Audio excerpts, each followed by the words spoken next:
was also sealed off.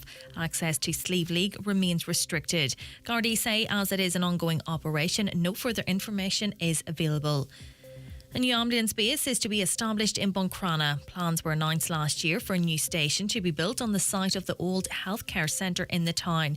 However, as an interim measure, the National Ambulance Service has confirmed a temporary base will be set up beside the existing deployment base on the grounds of the community hospital.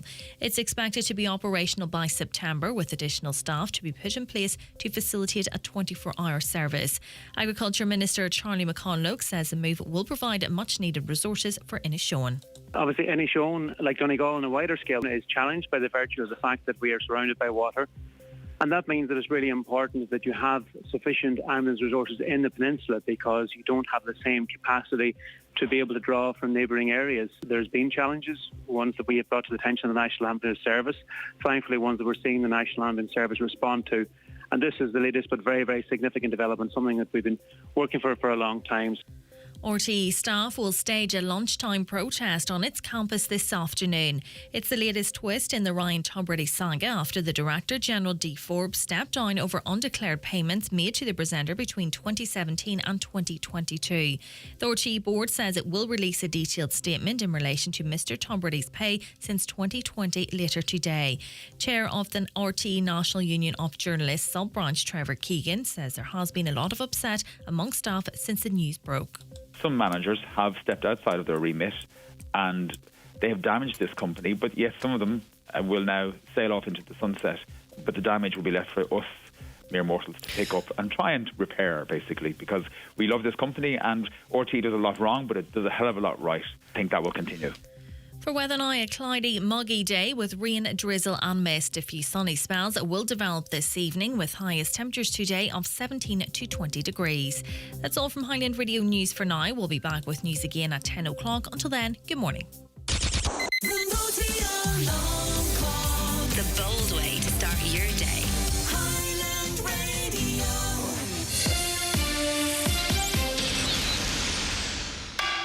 See the whole picture with ultra wide on iPhone 11. Join 3 today and get iPhone 11 for just $9.99 with 3 bill pay. Enjoy top class speeds in Ireland's fastest 5G network. Offer ends soon. Visit in store or at 3.ie. 3 for a better connected life. €40 per month price plan. Subject to 24-month minimum term and annual price increase. Terms and conditions apply. Based on analysis by Ookla Speed Test Intelligence data Q3 to Q4 2022.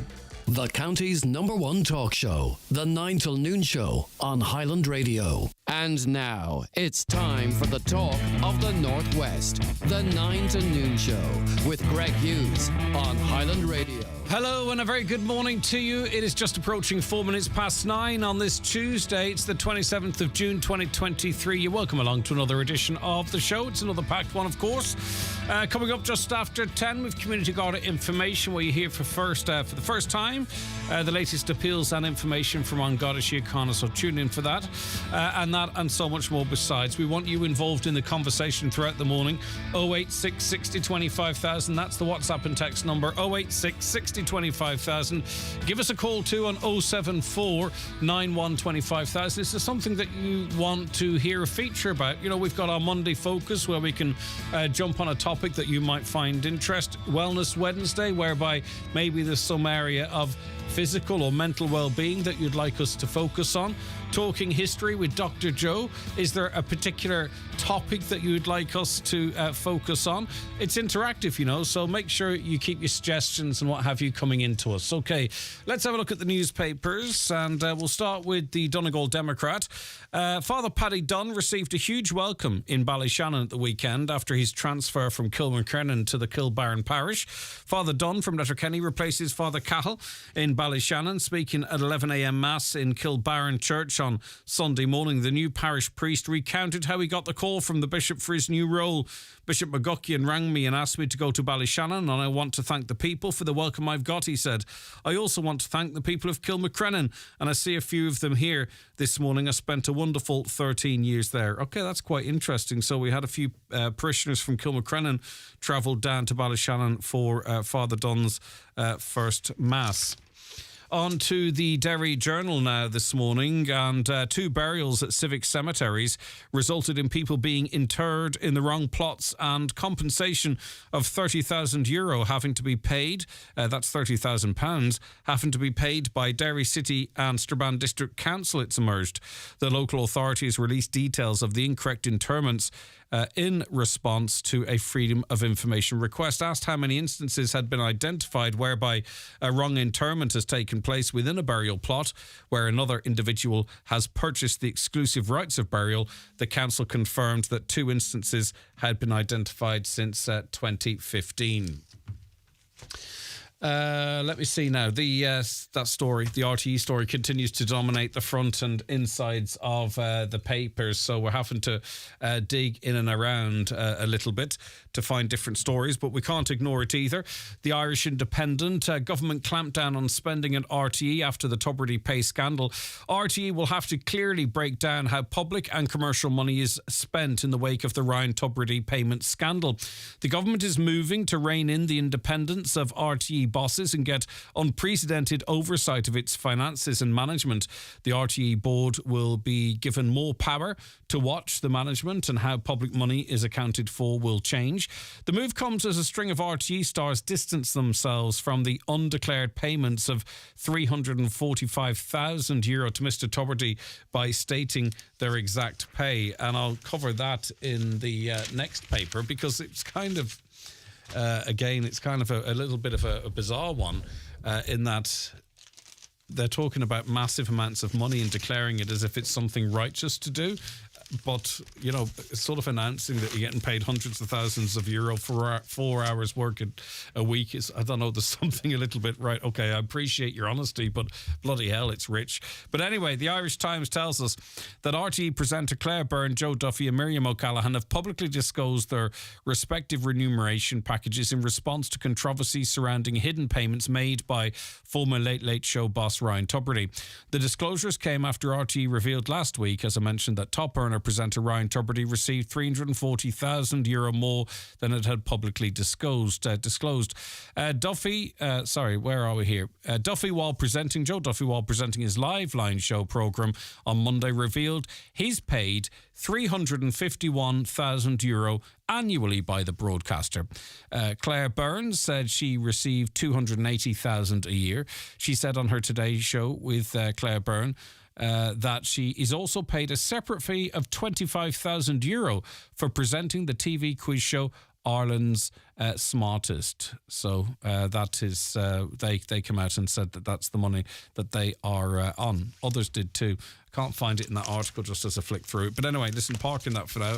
It's impossible to ignore because it's all over the papers. It's all over RTE as well.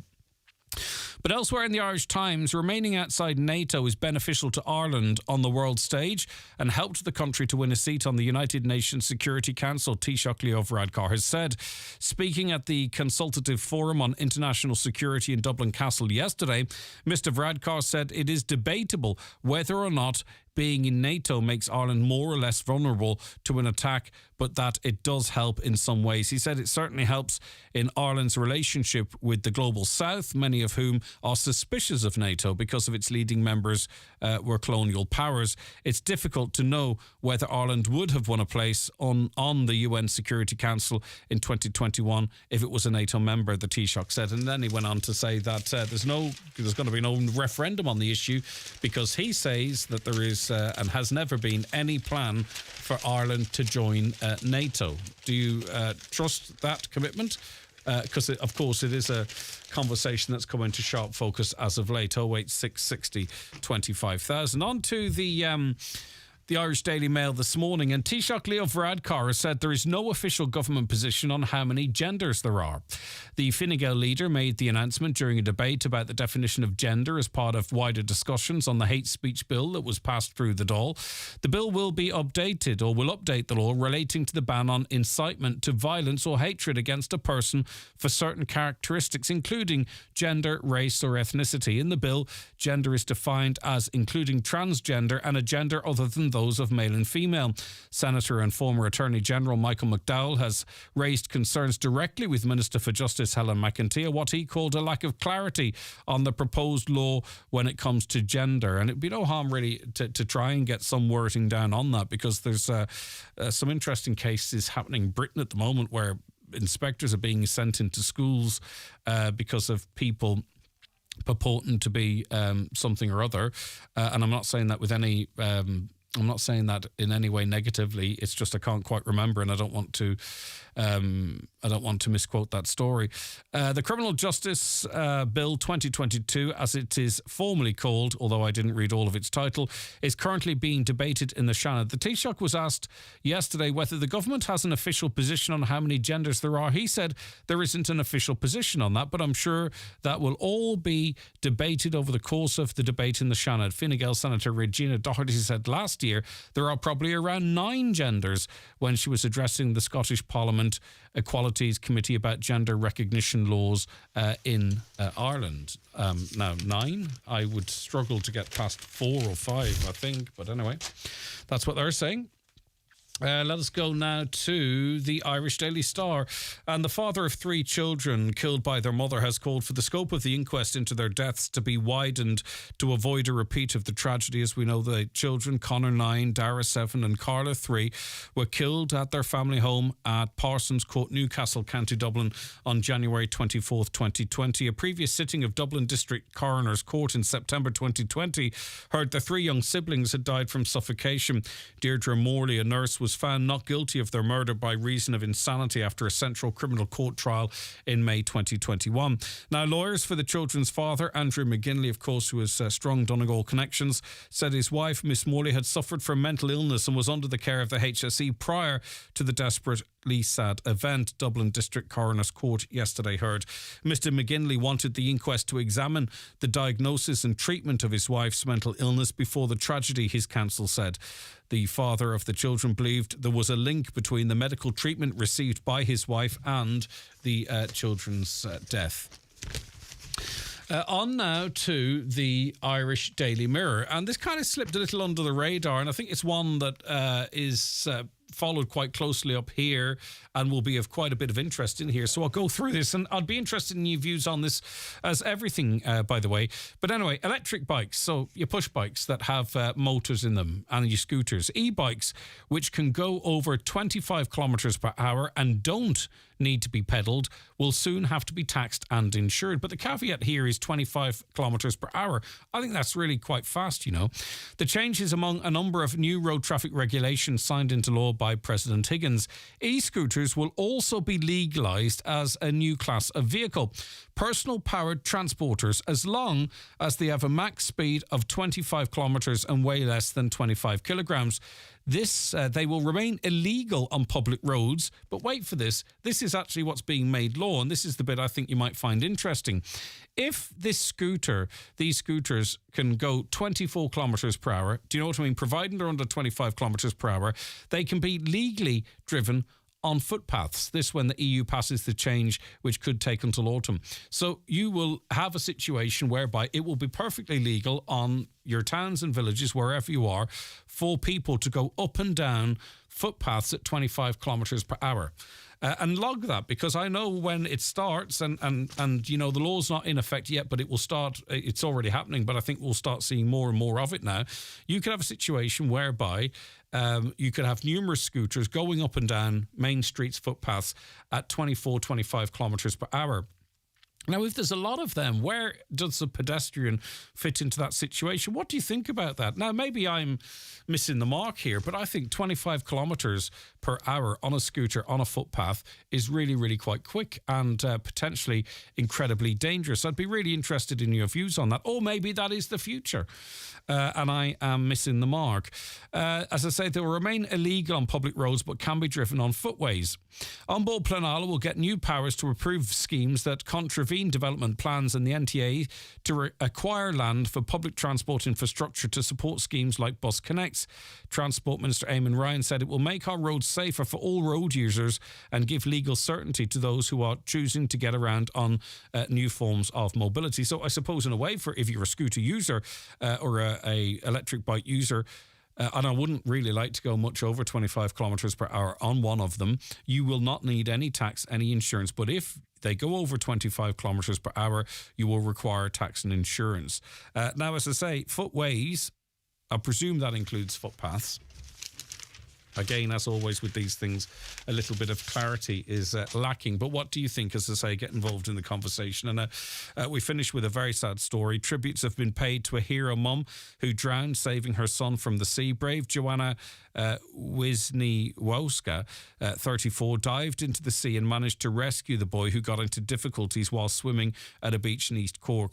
The mum of two from Cloyne in County Cork was sitting on rocks watching 10-year-old son swimming at the beach when the strong current pulled him farther out. And we just really have to be extra careful with the sea, especially as we head into the summer months when everyone's off school.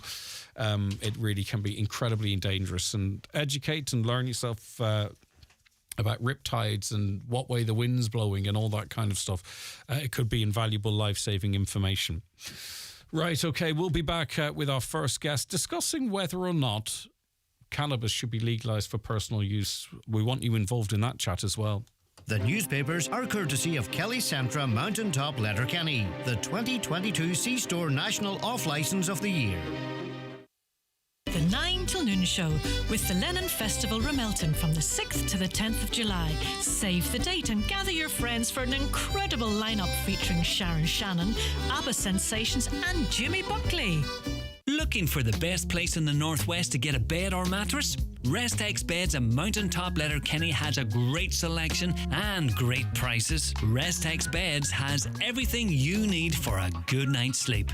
Visit them today and sleep better tonight. I'm going into a Zoom meeting. Did you turn off the Xbox? Yep. What about Netflix? It's off. Dad's tablet? It's turned off too. NBI is delivering our high-speed fibre broadband network to over 560,000 premises across Ireland. So you can stream, download, watch, work and play online all at the same time. So now the only thing you have to remember to turn off is the immersion. Are you trying to heat the whole town? Find out more at nbi.ie. NBI, building a limitless Ireland, supported by the Government of Ireland. Thinking of changing your floors? Why not see what Florid Letterkenny has to offer? Florid have a large selection of solid, semi-solid and laminate click vinyl wood flooring together with a fantastic choice of parquet, herringbone flooring, all at incredible value. Don't delay. Call Florid today on 087 161 7008. Highland Radio time checks with Expressway. Travel Route 32 from Letterkenny to Dublin when you book online and travel for less. Expressway, bringing you the time at... It's 18 minutes past 9 now. Tomorrow morning, the informal European Parliament group on the legislation of cannabis for recreational use will hold an online event to outline recent legislative developments in this policy, both inside and outside the European Union. We're joined on the programme by MEP Luke Ming Flanagan. Luke, thanks very much for joining us. Good to have you on the show. Thank you, Greg. Thanks for discussing this topic. Right, you'll be advocating, presumably, for, and you have been, for the legalisation of cannabis for recreational use. That goes beyond, presumably, and pardon my ignorance, decriminalising something. Yeah, it certainly does. Decriminalisation, for me, wouldn't actually go far enough. It would still leave drugs in the hands of the sale of drugs in the hands of the criminal underworld. It would deny us a taxation stream. Let's say, for example, they have legalised in Colorado, a very similar population to Ireland, and they take last year they took over 400 million euros in taxation. So, yeah, I would be calling for legalisation, proper regulation and taxation in the same way as we treat alcohol. Now, I'm a bit conflicted on this. I don't really have a position on it as such, Luke, but what I do know is I would speak from time to time, to addiction counsellors and that type of those type of people in that area, and they talk about how the people they deal with, and often the journey for someone into addiction is they might start off with cannabis, become dependent on that, either stay on that and seek treatment or move on to other drugs. I mean, we both recognise that does happen, but do you believe that legalising cannabis would not have any material impact on the numbers or the problems, or what's your views? Well, first off, from the point of view of the gateway theory, I mean, if you want to apply the gateway theory, and the gateway theory works on the basis that the first drug that people use is cannabis. The reality, though, is if you want to look at the gateway theory, the first drug that people use in Ireland is alcohol. So, I mean, the logic there would be that if banning a substance prevents progression onto other drugs, less harmful and more harmful drugs, well, then you would also apply that to alcohol. But you don't. And the reason why you don't is because they actually tried that in the United States of America, and it caused far more problems than it solves. Yeah, but we do see, and I'll let you continue your point because I'm really interested to hear what you have to say. But we do see, like, the starting point shouldn't be everyone boozes, so we can do this, that, and the other. We're seeing in Canada now, and quite rightly so, whereby, you know, alcohol is being. People are being told the truth about alcohol, that it is cancer causing, that it does create serious problems to you know, try and break that sort of relationship between people and booze. So, you know, maybe we should be changing our attitude to alcohol rather than using it as a comparison to cannabis. I would be an advocate of changing our attitude to alcohol. I would, and I always have been an advocate of not allowing advertisement of alcohol, because to me, advertising is the ultimate form of pushing by the most skilled pushers in the world, by people who are experts at getting you to purchase something. So for me, we shouldn't go down the same road as alcohol with it. What I'm talking about is harm reduction. What I'm talking about is having the safest possible situation where people know what they're using, where they know who they're dealing with, where they're not in a situation where they could potentially also be sold other drugs like cocaine, etc. But obviously, some people do have problems with cannabis. Some people have problems with other drugs.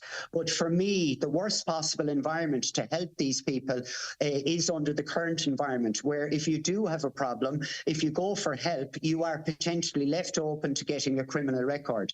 And in particular on cannabis, when you talk about a criminal record, you've got to look at the overall benefits and harms to society. And you have to look at the harms to society that prohibition of cannabis has caused.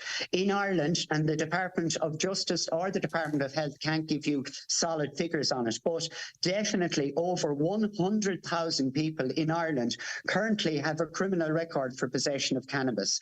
That prevents them, if they honestly apply on a job application for any serious job, whether that be a teacher, whether that be working as a social worker, they will not get that job because this will show up.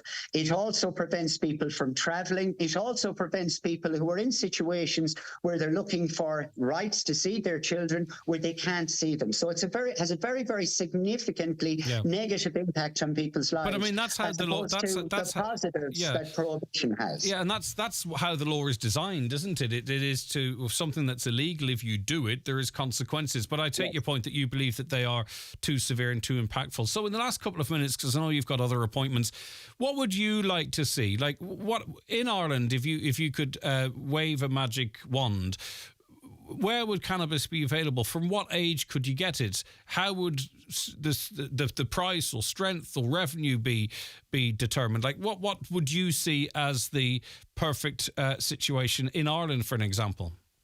Well, look, I suppose the good news is, unlike when I started off on this campaign about 25 years ago, it was all theory. Now we have practical models put in place in countries around the world. And I personally would prefer a model similar to what they have in Malta, which there is a situation where you're allowed to grow 4 plants for yourself. But if you don't want to do that, you can join a club. And in these clubs, they can grow multiples of that amount for people. You can go to the club and you can source it there. Alternatively, you could follow a purely commercial model like they have in Colorado or like they have in other states around the world, or you could follow what they do in Canada. But the reality is this is happening. It has already happened in Malta. It has happened in Uruguay. It's happened in Canada. It's happened in many states in the United States. At the moment, they are, and this is what the conference will be about tomorrow, they are looking at doing it, and they will do it in Czechia within the next year, in Germany within the next year, in Luxembourg within the next year. So things are changing on this issue. And we currently have a citizens' assembly on on drug use at the moment. And it's clear to be seen from the 99 members of that assembly that opinions have also changed in Ireland. And I have to say I'm happy to see that Fianna Fáil seem to be moving in a direction of decriminalisation. And I have to say that I think this is now going to happen. The question is, how will it happen? How will we do it? And how soon do we do it? But for me, I would say the sooner the better. The money needs to be taken away. Okay, you've muted there. I just have one very final question for you before I let you go, if you have time. Luke, you've muted there. Okay. Far more safely. Okay, very finally, I enjoy a drink. Love it. Love going into a pub, socialising. But if I was told today that I can't drink anymore, I could. That would be okay with me. You like to smoke cannabis. If you were told today that, look, for whatever reason or other, you can't smoke cannabis anymore, or however you consume it, could you do that? Could you? Just this is auto muting. Go. Yeah, go ahead. No, go ahead. We have you there now. Could you? You were saying which? I was saying, I enjoy a drink, but if I was told today that I can't drink anymore, I could live all right. It'd be grand. If I was to say to you that you can't smoke cannabis anymore, could you comfortably live the rest of your life not smoking cannabis? No, that's failing on us, and I know. Sorry, I can hear you now again. There's a very persistent caller coming through. Sorry, what you were saying in the morning, you could give up drink if you wanted to. Sorry, yeah, and I was just simply asking, could you comfortably give up cannabis in the morning if you had to? Yeah, I certainly could, but there's one thing I couldn't give up, and I could also give up alcohol. I couldn't give up my morning run. I couldn't give up my 3 outdoor swims a week, even in the middle of winter when the water is frozen. I couldn't give up any of that. But the reality is, if people do choose to do it, they shouldn't be given a criminal record. Yeah. They shouldn't have their lives destroyed. And the criminal underworld should not be benefiting out of that. Our school system and our health service should be benefiting from the tax that we can get from this. All right, listen, Luke, thanks very much for your time. Take care of yourself. I do appreciate it. All right. That is MEP Luke Ming Flanagan there. What are your views? Should cannabis be decriminalised? Would you like to see a model whereby, if you wanted to, you could grow 4 plants, was it a year?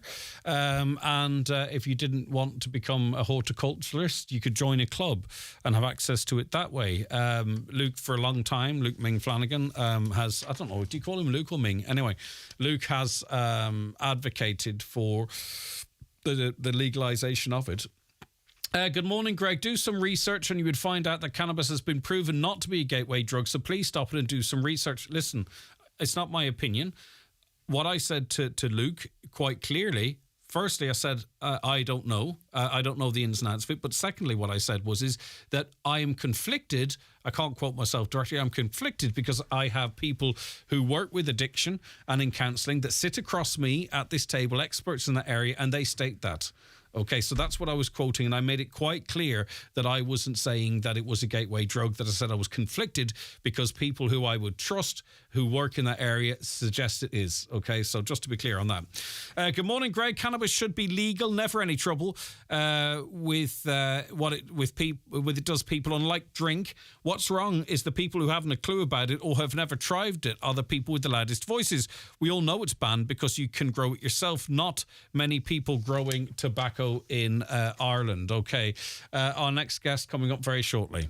Watch the show live now on YouTube, Facebook and at highlandradio.com.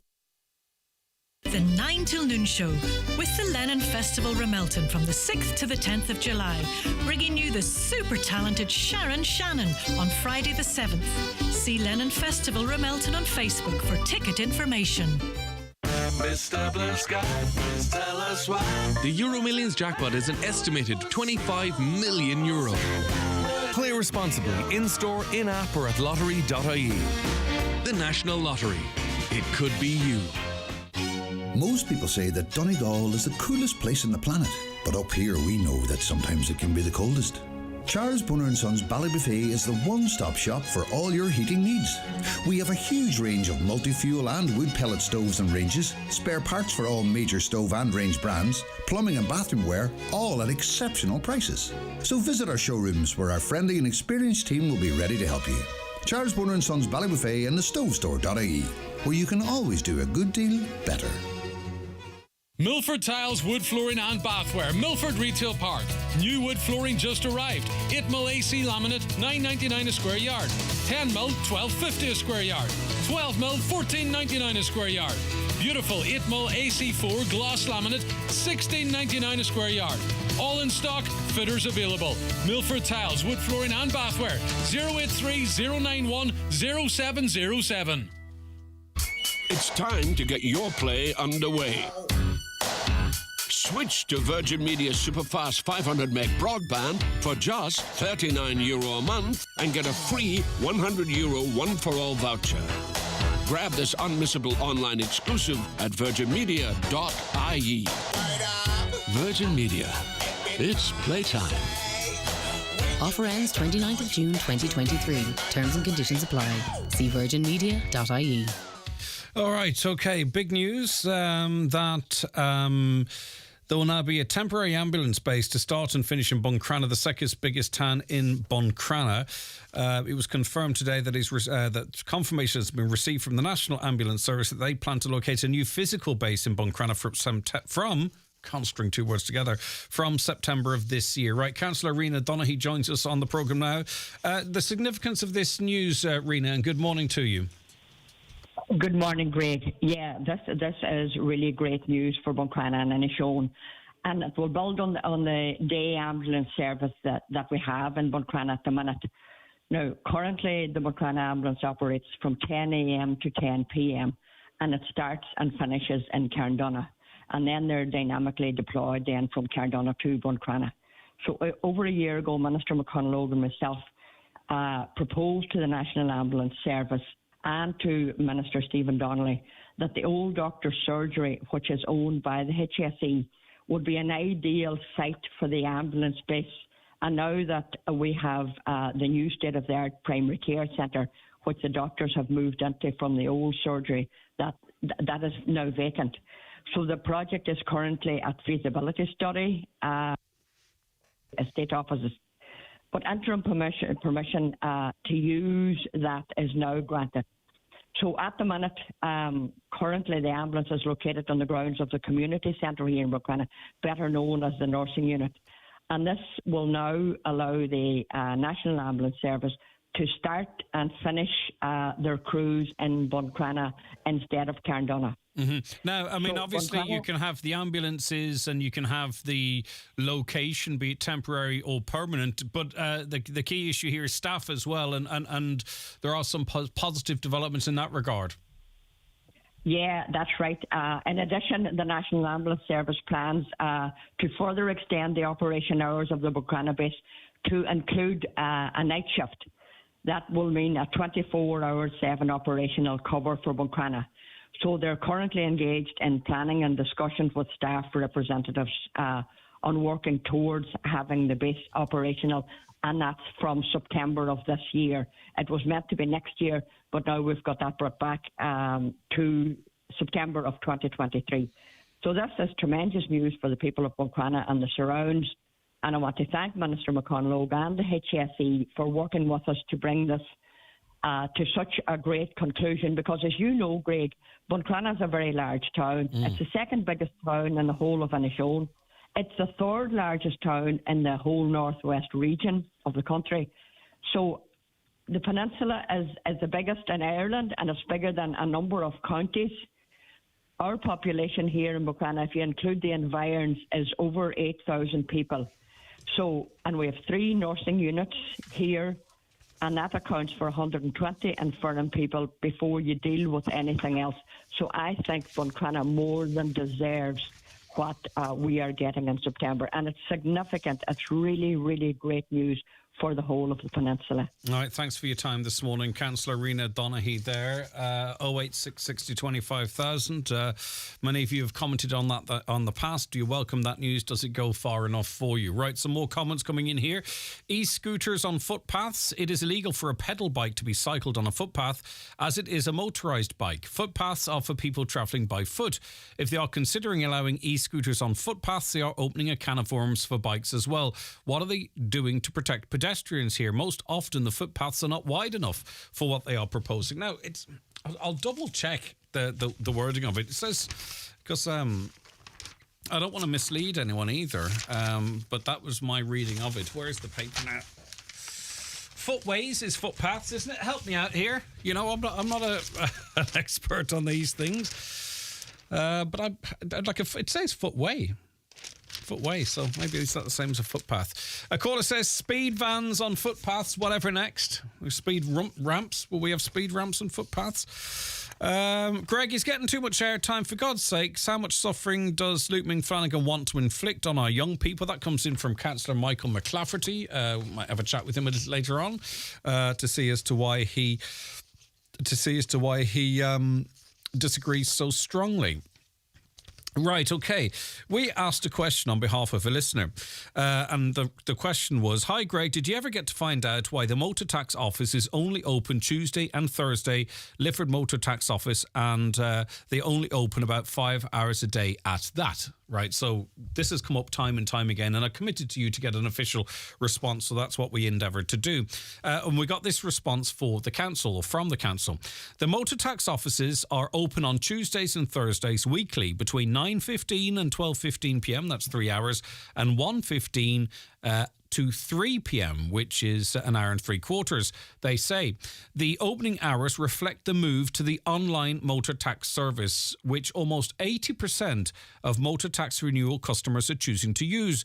Customers can avail of the online service 24 hours, 7 days a week. In addition, the postal renewal service is also still in operation for customers as a renewal option. So it seems for in-person tax renewal, the writing is on the wall. Interesting statistic, 80%, almost 80% of motor tax renewal customers are choosing to go online. That being said, the 20 plus that want to go in to a physical office, I think is really, really quite significant. And many are sort of being maybe encouraged, is that the word, into using online perhaps even if they don't want to. All right, more texts coming in on the RTE pay scandal. I pay my TV licence. I paid it last Tuesday. I'm livid with myself. Next year I'll enjoy free trip to Mountjoy, free light, heat and food for a week. Greg, everyone knows their monthly net wage, as most people in the real world are waiting on it every month. Ryan Tubridy should be like D. Forbes, resign. Is that... I don't... it's difficult to see his pathway going forward because, as I say, there are protests from RTE staff today outside regional offices and in Dublin. It is they that seem particularly peed off about this. You know, I mean, the public can have their say, and some people are rallying in behind Ryan and others not so much. But the staff themselves are the ones that seem to be most hurt by this, as is reflected, as I say, by their protests later. A caller says, when they get revenue to collect the TV licence, we can talk about it forever. Another, there's no point in politicians going on about being misled, because before every election they go around all the houses saying they are going to do this and that, but when they get into government they don't do it. Is that not misleading the people too? It's an interesting point. Hi, will Miss Forbes now be entitled to a golden parachute termination payment, or will any payment just be brushed under the carpet? It's an interesting question, and one which jumped out at me, and I don't know, Peter, as to what a severance package is. Has she served her term? I probably should know that. I presume she's entitled to a pension. She's working for a state agency, so she's entitled to a pension at the very least. I'm not sure if that would be impacted by her resignation. But as the point was made yesterday, I presume it was within the gift of the board not to accept that resignation, and she then would have been compelled to go to the Oireachtas's committees. That being said, she's not compelled now, and there's about as much chance of her going in front of those committees this week as there is me getting a perm. RTE scandal has a lot of similarities, say this listener, to Garda corruption in Donegal. They'll be promoted and put on higher scales of pensions, politicians investigating them, no judge or jury, blind leading the blind, they say. Again, 086 60 25,000 if you want to get involved. What's wrong with people? Reading here that Italy's culture minister is leading an outcry of anger. Wait till you hear what these people do. A tourist was filmed smiling while carving his and his girlfriend's name into, wait till you hear it, the Colosseum in Rome. The government official wants the man to be identified and sanctioned, calling his actions unworthy. In the footage, he's heard being called stupid. So someone went to the Colosseum in Rome, and you know the history of that building, that structure, and carved he and his girlfriend's name into it. I was asked to mention, and I want to mention, that there is a jumble sale taking place. All proceeds are in aid of TJ's Wish to Walk. So if you want her walk, to help her walk, you go to St. Patrick's Hall, Drumkeen this Saturday. It's from 1:30pm till late. So that's a jumble sale. All proceeds in aid of TJ's Wish to Walk. It's in St. Patrick's Hall, Drumkeen this coming Saturday, 1:30pm till late. They are in need of household items, free face painters, mascots and cake bake stalls. Contact any committee member or TJ Wish to Walk Facebook page if you want more information there. Now, hi there. I nearly choked on my spuds when I saw a letter from a spokesperson for the hospitality sector saying an increase in consumer tax will be punishing hard-pressed holiday makers. Is he having a laugh? I don't see his industry offering reasonable prices to help out during these difficult times. I don't remember seeing that sector passing on the reductions in VAT they were allowed. That comes in from Brian. It's a toughie because there is this general line that's put out there that it's only a small number of people in the hotel industry that are price gouging, and they're primarily based in Dublin and other population centres. Do you believe that's the case, or do you think there's gouging right across the industry? 08660 25,000. Okay, we will be back with our next guest very shortly. A very good morning to Paul and to Cam. Cam watching with us in New Zealand on Facebook. Actually, I beg your pardon, Cam, you're watching on YouTube. Thank you very much for joining us. Good to have you on board. He says, don't legalise cannabis, or they say, I'm not sure if it's a he or a she. Don't legalise cannabis. It stinks areas out. There's drug driving, and then it does lead to other drugs. That's Cam's view.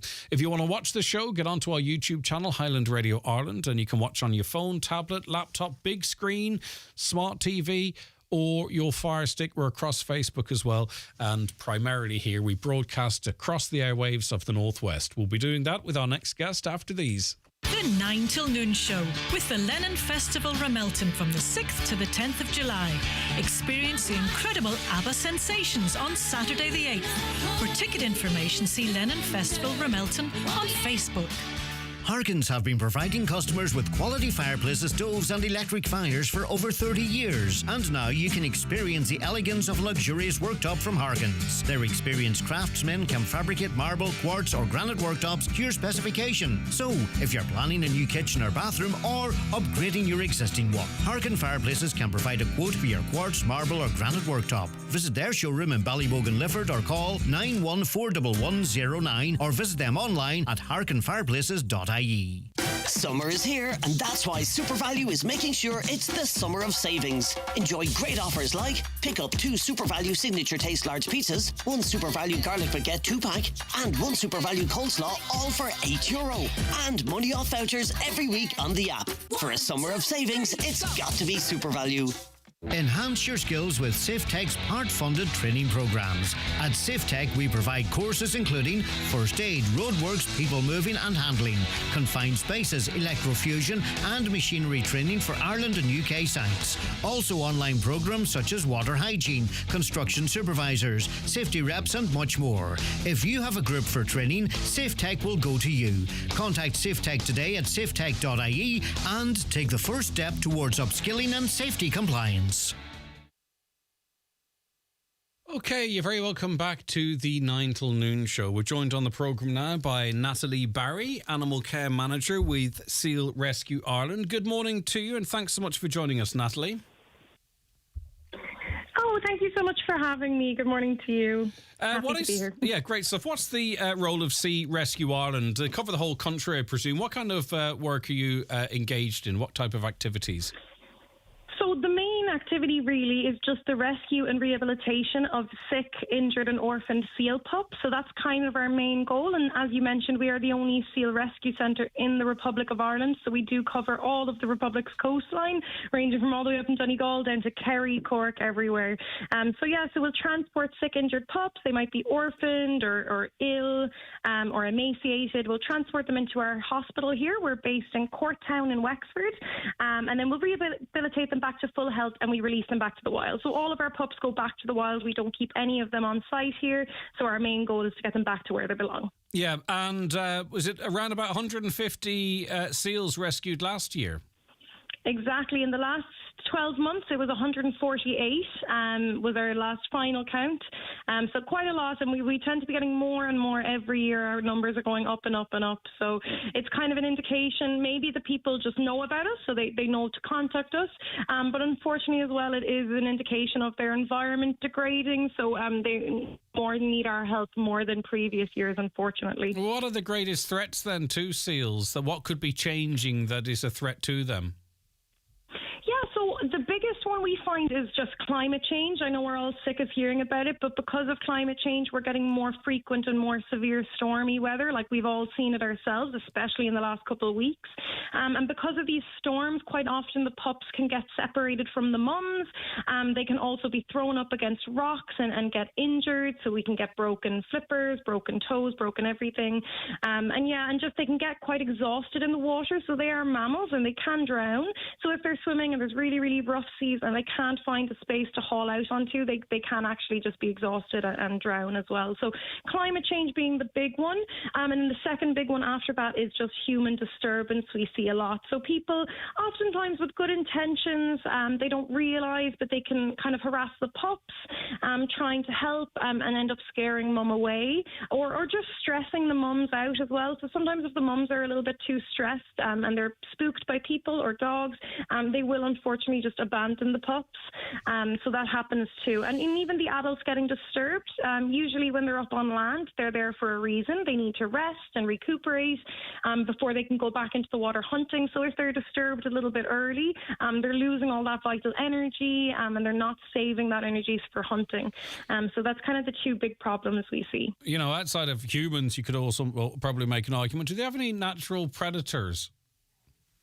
So actually, seals in Irish waters are apex predators. So there are other larger, say, orcas that have passed through Irish waters, but they're not actually residents in Irish waters. So seals are kind of at the top of the food chain here. So luckily, they don't really have any natural predators, so they should be in charge. But because of that, they do regulate the food chain. So they're a really, really important part of our ecosystem, and they control all the fish populations beneath them by hunting and killing the sick and injured fish, so it keeps the populations nice and healthy. So the whole ecosystem it's a really circular ecosystem, and they all rely on each other. Mm-hmm. So it's really, really important that we do protect our seals. Now, what is the public attitude to them? Because you do paint a rosy picture of them sort of cleaning up almost fish debris, right? But I would know from speaking to commercial and leisure fishers that they don't really like the seals too much, that they can destroy rivers and, another... I mean, what is the general public attitude to seals, do you think? Yeah, unfortunately, there is a lot of kind of misinterpretation. Everyone likes to kind of use the seals as a scapegoat, and fishermen are seeing less and less fish in Irish waters, and the kind of seals are the easy ones to blame. But unfortunately, when you actually look at the numbers of how many fish that the seal population take out of the water, it's around 50,000 tonnes, and that seems like a huge number. But when you compare it to Irish fishermen being 3 to 4 million tonnes, and then international trawlers in Irish waters is upwards of 50 million tonnes. So that 50,000 doesn't seem like a lot when you compare it to what we're doing. So we have these huge trawlers and we can take tons and tons of fish out of the water in one go. Whereas the seals in Irish waters, they can only fish one or two at a time. So they're really not the ones doing the damage to the ecosystem, but unfortunately they do get the blame sometimes. But we have to remember that these are not evolved alongside all of the other fish populations. So ideally, in an ideal world where we don't exist, the ecosystem would be in perfect balance. But unfortunately, us as humans, we're the ones doing the real damage by taking loads of fish out. And again, that's another reason why our seal populations are crashing. There's just not enough fish for them to find. Now, luckily, our seals are in good stock, but unfortunately, common seals, their populations have been in decline in Irish waters in the last few years. So it would just be a shame to lose them, really. They're very charismatic. And in general, we find that people have a pretty positive outlook. There's only the real kind of old-fashioned kind of mindset that the seals are the problem. But generally, most people that we interact with on a daily basis, they love the seals. They're one of Ireland's few megafauna. We don't really have that many big mammals like that. So they're very charismatic, and people do tend to love them, and they love seeing them in the water and on their walks and up on the beach. It's always a nice treat. So generally, there's a pretty positive outlook to seals, we find. Right, okay. So you're asking the public to help to protect newborn seal pups this summer. And are they, generally speaking, is this I was going to say the lambing season, but you know what I mean, the birthing season. Is it specific to a time of the year? Yeah, exactly. So we have two native species in Ireland. We have the common seal, or harbour seal it's known as, and the grey seal. So starting in June and July, that's the common seal's pupping season. So that's the species that I was saying they're in decline. So it's really important to protect them. So they only pup for June and July, and they're very, very small when they're born. They're only between 8 to 12 kilos, and they'll stay with mum, and they'll follow her, and they'll learn from her by watching her hunting and eating. So it's really important that they stay together. So this is kind of the crucial time now when they're being born, that we want them to stay with their mums. Obviously, we can look after them if they do get separated, but our care is really only second class compared to mum's care. So we just wanted to kind of put an alert out so people are aware that they might see little small pups on the beach. And if you do, it's always best to keep your distance. So if mum is around, she doesn't get spooked, or this pup doesn't get stressed and run into the water and become exhausted. And we do actually have a rescue hotline that's 24 hours a day. So we always say, if you see a seal, even if you think it's a healthy seal, it's always good to give us a call, give us a text, WhatsApp, anything, and we can let you know. And if the pup does need help, we can organise a trained volunteer to attend to the pup and assess it and lift it and bring it to the centre if it does need to be rescued. Now, some people might think they're cute and quite friendly and passive looking. Perhaps maybe they are, but seals can bite, and they can carry the bacteria and other germs. Well, bacteria is a germ, but you know what I mean. That can be harmful to you or your pets. So that's a very good reason to stay away from them, but also to keep your animals away from them. Absolutely, yeah. That's another big problem we have is dogs, dog attacks with them. Obviously, it's natural for dogs, and sometimes you might not realise there's seals on the beach. But the seals can give a really nasty bite too.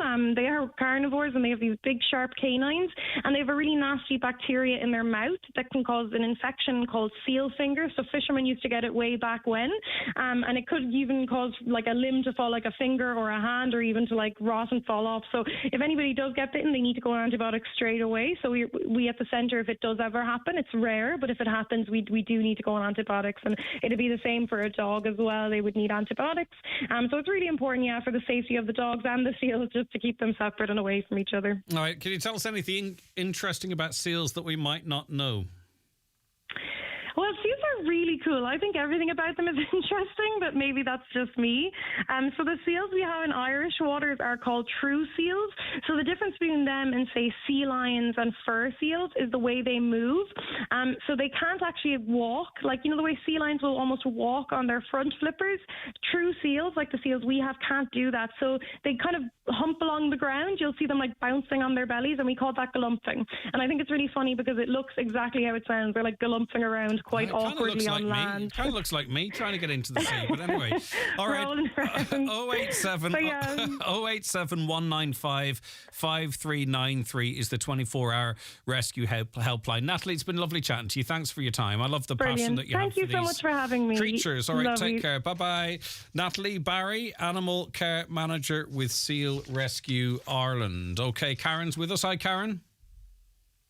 Oh, are you there? Yes, you are there, Karen. Hi. Right, okay. Why did you get in contact with us? It was in relation to an issue we've covered on the programme here before. Well, you explain it too in your own words. It's better that way, Karen. No, that line is... The defective... Sorry, Karen. Can you hear me? I can, but I've been speaking to myself because I didn't have your fader up. So take it away there, Karen. Okay, so I'm one of the defective concrete block homeowners. Yeah.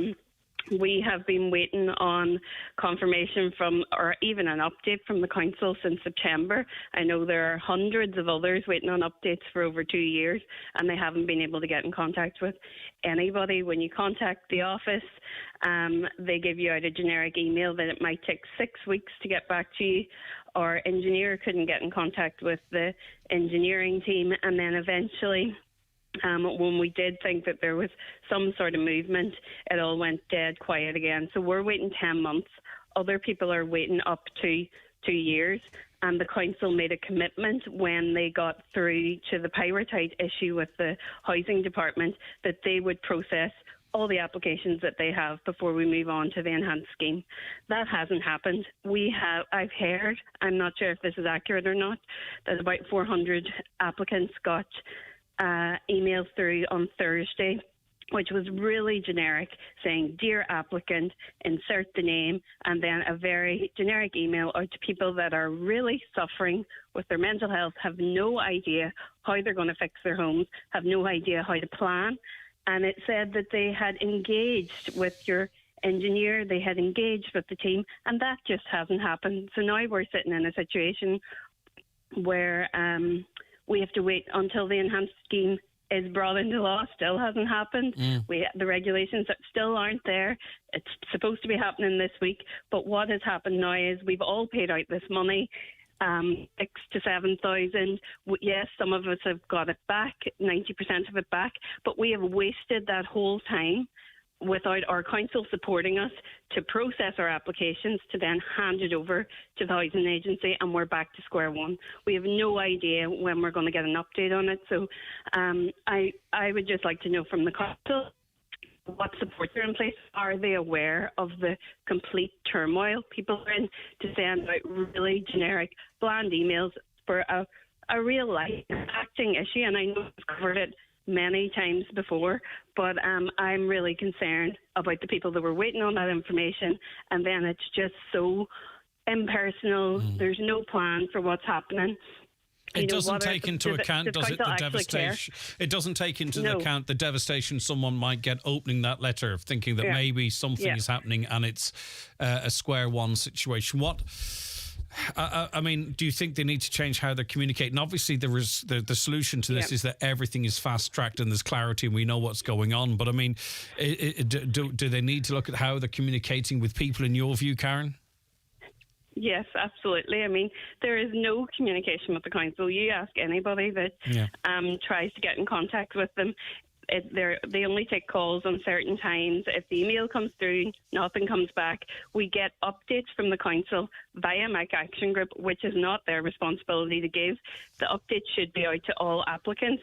I mean, we were told how many applications were due to be processed through an update through councillors. That's never communicated to the applicants themselves, so nobody knows where they are in the process. I know applications that went in after mine have been approved, but I haven't been given a reason why mine was stuck.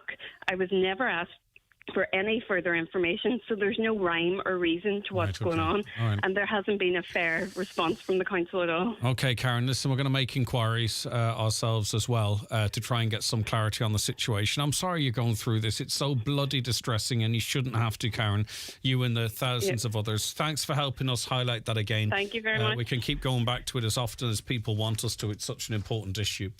Right, okay. We'll be back with more in the 9 till noon show after we take a break for the news and obituary notices.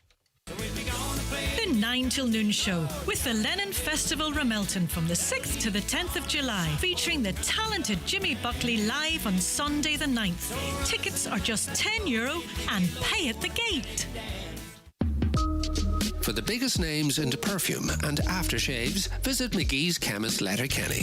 Dolce & Gabbana, Paco Rabanne, Carolina Herrera, Calvin Klein, Jimmy Choo and Burberry, Ariana Grande, Jean-Paul Gaultier, Vera Wang and many more. From timeless classics to celebrity favourites, there's a perfume or aftershave for everyone at McGee's Chemist Letterkenny and online at mcgees.ie. Are you worried about trees on your property? Northwest Forestry Services Ballybuffet are fully insured and have over 40 years experience in dangerous tree removal, tree felling, surgery and stump grinding. For peace of mind, call Northwest Forest Services Ballybuffet for a no obligation quotation on 913233. Jake's famous All-American Burgers has crossed the Atlantic and is now in Kelly's American Roadside Diner. Always tasty, always fresh, and so damn satisfying. Call in now for a taste of Southern hospitality at Kelly's American Roadside Diner.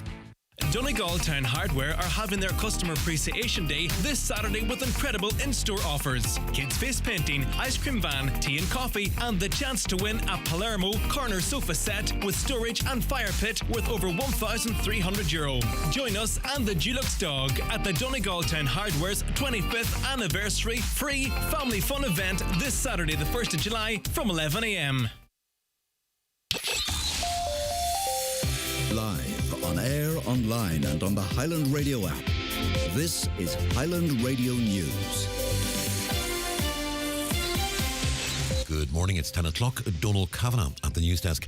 A major operation has resumed this morning in the Slieve League area. The operation involving Garda and the Coast Guard and Rescue Unit helicopter began yesterday. Searches are being carried out in the vicinity of Slieve League and Teelan. It's understood a house in Killybegs was also sealed off as part of the operation yesterday. Access to Slieve League remains restricted, Garda say, because the operation is ongoing. There is no further information available.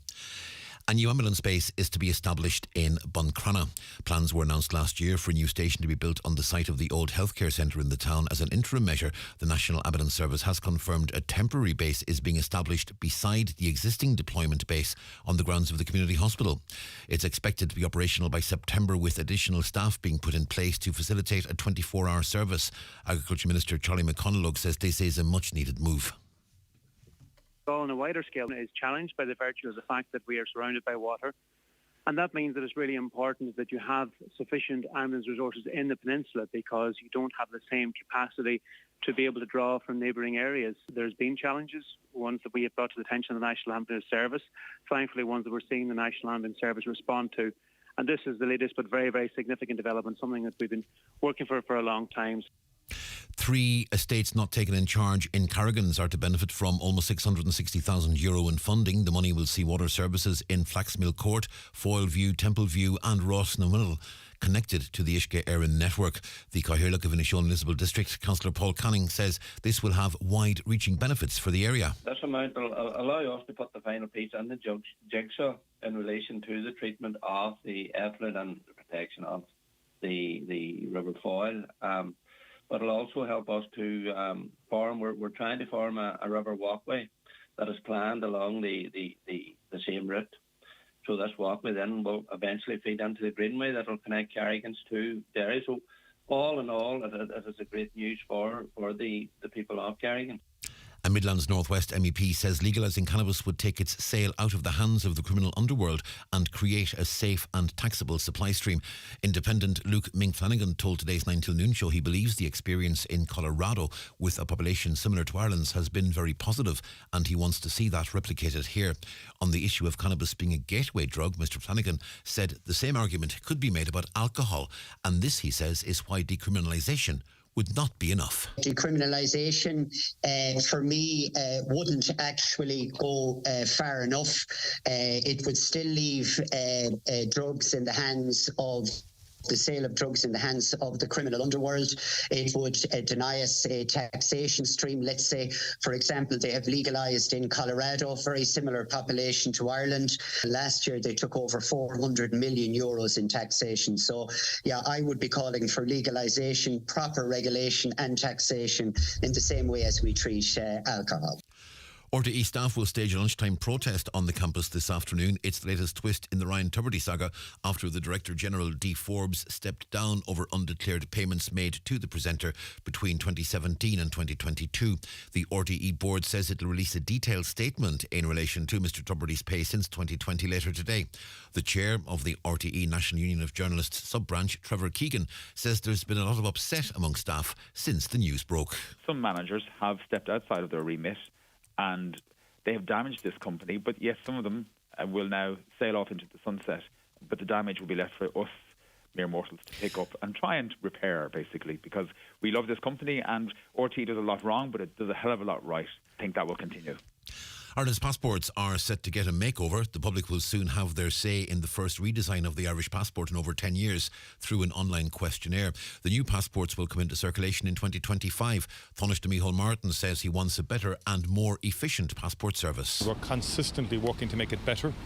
We made big improvements this year in terms of birth certs online, for example, and working with the registration office, which has really removed the need for the presentation of physical birth certs. A lot of efficiencies, a lot of improvements in our passport service. We've continued to recruit staff.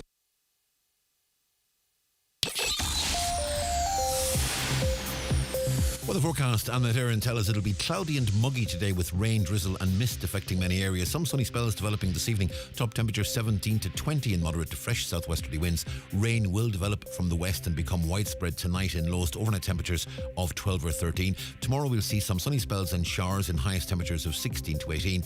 A chance of thunder as well. And that's Highland Radio News. We're back with news again at 11 o'clock. Until then, from the news team, have a very good morning. The obituary notice says for this Tuesday morning, June the 27th. The death has taken place of Anthony Levy, Moylview, Milford, formerly Tully Mountain, Ramelton. Remains will arrive at St Peter's Church, Milford at 6 o'clock this evening to repose overnight. Funeral Mass on Wednesday morning at 11 o'clock. Burial afterwards in Tully Cemetery. Funeral Mass can be viewed on churchservices.tv. The death has taken place of Evelyn Mullen of Portnabla, Dunfanaghy, County Donegal. Her remains will be reposing at her late residence from 12 noon today. Funeral Mass in Holy Cross Church, Dunfanaghy on Thursday morning at 11 o'clock. Burial afterwards in the adjoining graveyard. Mass can be viewed live on mcmmedia.tv. Family time from 11 o'clock until 10 o'clock. Family flowers only. Donations in lieu of desire to the Lake House Nursing Home, care of any family member or James Harkin, Funeral Director. The death has taken place of John Dawson, Pipersfield, Bridgetown, Glen Carrigard. His remains are reposing at the Eternal Light, Chapel Rest, Mountaintop, Letterkenny this evening from 6 o'clock until 8 o'clock. Removal from there tomorrow going to Cornwall Parish Church for service at 2 o'clock. Cremation will take place in Lakelands Crematorium, Cavan on Thursday afternoon at 3 o'clock. Donations in lieu of flowers please to the Donegal Hospice, care of any family member. The death has taken place of Dan Bradley, Strigill, Buncrana, formerly from Shandrum, Dumfries. Dan's remains will be reposing at his late residence from 11 o'clock this morning. Removal from there on Thursday morning at 10:15, going to St Mary's Church, Cockhill, for 11 o'clock Requiem Mass with burial in the adjoining cemetery. Mass can be viewed live on churchservices.tv. House private from 11 o'clock until 11 o'clock. The death has taken place of Paddy John Gibbons, Karen Kerry Keel. Remains are reposing at his home. Funeral Mass tomorrow morning at 11 o'clock in St Columba's Church, Massmount, with burial afterwards in Massmount Cemetery. Funeral Mass can be viewed on St Mary's Fanavolti and St Columba's Massmount Facebook page. Rosary tonight at 9 o'clock, with family time please from 11 o'clock until 11 o'clock. Family flowers only, donations if desired to the Donegal Hospice, care of any family member or Patrick Sweeney, Funeral Directors. The death has taken place of Anthony McLaughlin, Fernbank, Redcastle. Anthony's remains are reposing at his home, where you're welcome to pay your respects today and tomorrow from 1 o'clock until 11 o'clock. Anthony's funeral mass will take place on Thursday morning at 11 o'clock in St Columba's Church, Strung, followed by burial in the adjoining graveyard. Family flowers only please, donations if desired to the Irish Cancer Society, care of any family member. Anthony's funeral mass can be viewed live on stcolumbusstrung.net. The death has taken place of Grace McShane, née Doherty, Jackie Dunaff, Uris Clamani. Her remains are reposing at her home. Fiona leaving from there tomorrow morning at 10:15, going to St Michael's Church, Uris, for Requiem Mass at 11 o'clock, with burial afterwards in the adjoining cemetery. Family flowers only please, donations in lieu of desire to the Donegal Hospice, care of any family member or Comsky Funeral Directors. House private please from 10 o'clock until 10 o'clock. Family and friends only, please, on the morning of the funeral. Funeral mass can be viewed live on churchservices.tv. And the death has occurred of Colm Grant, 17, the Cottages, Burnfoot. Remains reposing at his home. Removal tomorrow morning at 10:15 to St Angus's Church, Burt, for Requiem Mass at 11 o'clock, followed by interment in Burt Cemetery. Colm's Requiem Mass can be viewed on churchservices.tv. Family time, please, from 11 o'clock tonight and before the funeral tomorrow. Family flowers only, please. Donations in lieu of desire to Cree Heart and Stroke Charity, care of any family member. For more details, including any family health guidelines for wakes and funerals, please go to highlandradio.com.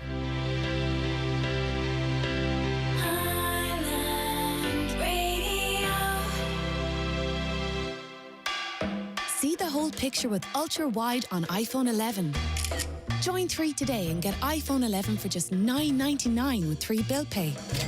Enjoy top class speeds in Ireland's fastest 5G network. Offer ends soon. Visit in store or at 3.ie. 3 for a better connected life. €40 per month price plan. Subject to 24-month minimum term and annual price increase. Terms and conditions apply. Based on analysis by Ookla Speed Test Intelligence data Q3 to Q4 2022. Okay, you're very welcome back to the 9 till noon show. Good morning if you're after joining us. Very shortly, we'll have Community Garda information with Garda Niall Maguire. That's coming up after we get through some of your comments here, or get to some of your comments here, I should say. Is RTE just the tip of the iceberg, says a caller. Also, RTE is a government voice that selects the news for us. When has it ever covered, say, parental alienation or Mary Boyle or so many other issues that are important? Another, the motor tax office being open 2 days per week is adequate for the volume of business. It would hardly be sensible to have staff there sitting, waiting for a customer to come in. Some people are always looking for something to complain about. Another, the e-scooter rules are another step towards the removal of private vehicles from urban areas and the reductions of citizens' freedom of movement. I wonder, is Eamon Ryan's cycling tour business planning e-scooters tours? I don't know. Another, of course, the local hotels are price gouging. Since when did it become the norm to pay €8 or €9 for a starter, an average of €25 for a main course? Don't even look at the stakes. I tend not to. Fintown is a motorway for bikes and whatever. The width of the footpaths are a disgrace, leaving the roads very narrow, says a caller. Staying on the issue, the new cycle lane heading into Letterkenny is covered in glass. Is it any wonder no one uses it? Is that on the 4 lanes, or which cycle lane is that you talk of? Hi Greg, I'm trying to find out, is it safe to use E10 petrol in an old car not compatible with it? E5 no longer available in Donegal as far as I know. That comes in from Mary. Okay, so E10's a new grade of petrol that is out now. And Mary wants to know, is E10 okay to be used in an old car? E5 no longer available in Donegal as far as she knows, or at least soon it will not be. So anyone out there working in the industry, come on, help us out. E10 petrol, is it okay in an older car? Is the older car running on non-leaded fuel? If so, I'd imagine we would have heard about it if there was an issue. Come on, Greg, stop repeating what experts say is gospel. Let's face it, the experts have got it wrong lately more than once. I'm 41, been using cannabis for 24 years, no harm in it. If we're going to have if we're going to make any progress in this country on any issues, we have to be able to have conversation. And I'm speaking to someone who is an advocate and has been for a long time of the legalization of cannabis. Now, it is not unreasonable for me to quote people who work with others in addiction as a counterpoint to that, and then give Luke Ming Flanagan, the opportunity to counter that. That's a conversation. That's how we get anywhere. At the moment, people don't seem to want conversations. They want to hear only what they believe to be the case. That you see that so much on social media. Surely we don't want to lose that on a platform like radio, do we? I mean, I never cut him down. I never argued with him. I simply put a counterpoint. And a few people seem to have taken issue with that. And I respect that. That's fine. That's why I've read the comment out. I'm perfectly fine with people having whatever opinion they choose to have. A caller says, I don't use cannabis, but I know it's a healing plant. I'm against drugs, says this listener, but in reality, the drugs war is lost. And a lot of people do believe that to be the case. They go on to say that cannabis is accepted by a younger generation and mostly turned a blind eye to by Garda. It has its drawbacks and positives, like alcohol affects every individual differently. Let's tax it and focus Garda resources on other drugs like crack cocaine, heroin, and the tax will pay for health addiction services. I've changed my mind on this issue and Ming is right, says that listener. In Dublin 4 days ago, a lady in her 80s died after being struck by an e-scooter. I'm sorry, did she pass away? I know she was injured. I wasn't aware that she had passed away, if she has. Another caller says, why are we glorifying drugs? It's a disgrace the amount of suffering, pain and hurt drugs has caused in many households. Why are we trying to legalise this? It's an absolute disgrace. I'm shocked to hear this even being discussed, says that listener. Right, last one before we take a break, and then we'll bring Garda Maguire in. I bought a ticket online for the Donegal game in Ballybofey, and if ever there was a reason to fight for the use of cash for me, it was this weekend. The coverage in the area with the crowd was so poor I had limited coverage and couldn't get the ticket off to enter the game. Tyrone supporters were behind me and I got people booing me. Now, it was done in a playful way by them, but embarrassing for me. Please bring back cash. I always find with, and this is not a solution to your issues are there, and I understand exactly where you're coming from, but I do it with whether I'm flying or whatever it might be, going to a concert, is take a screenshot of the barcode and that backs you up. You have an offline version of it. Also, what you can do is if you have an Android phone or an iPhone for that matter, you can... Normally, there's an option to download the ticket into your wallet. I know it's wallet on Android. I'm not sure what it is on iPhone. And that is a offline version of your ticket. No harm habit to get into, regardless of what you're going to. But that doesn't in any way take away from the fact that you kind of got stuck there with... albeit light-hearted banter, you had to put up with that. All right, let's take a break for the bingo numbers. We'll be right back. It's time for NCBI Bingo on Highland Radio. It's Tuesday, the 27th of June. You're playing on the brown sheet. The reference number is S7. It's game number 26. The numbers are 84, 65, 35, 6, 24, 55, 3, 22, 4, and finally 50. Phone your claim to 9104833 before 8 tonight, leaving your name, contact number and the name of the shop where you purchased your book, and we'll call you back the next working day. Get all your NCBI bingo information at highlandradio.com. Foyleside, at the centre of more for your euro, with great value gifts. So it's worth making the journey wherever you live. With convenient parking, late nights and all your favourite brands, you're better off shopping at Foyleside. See foyleside.co.uk.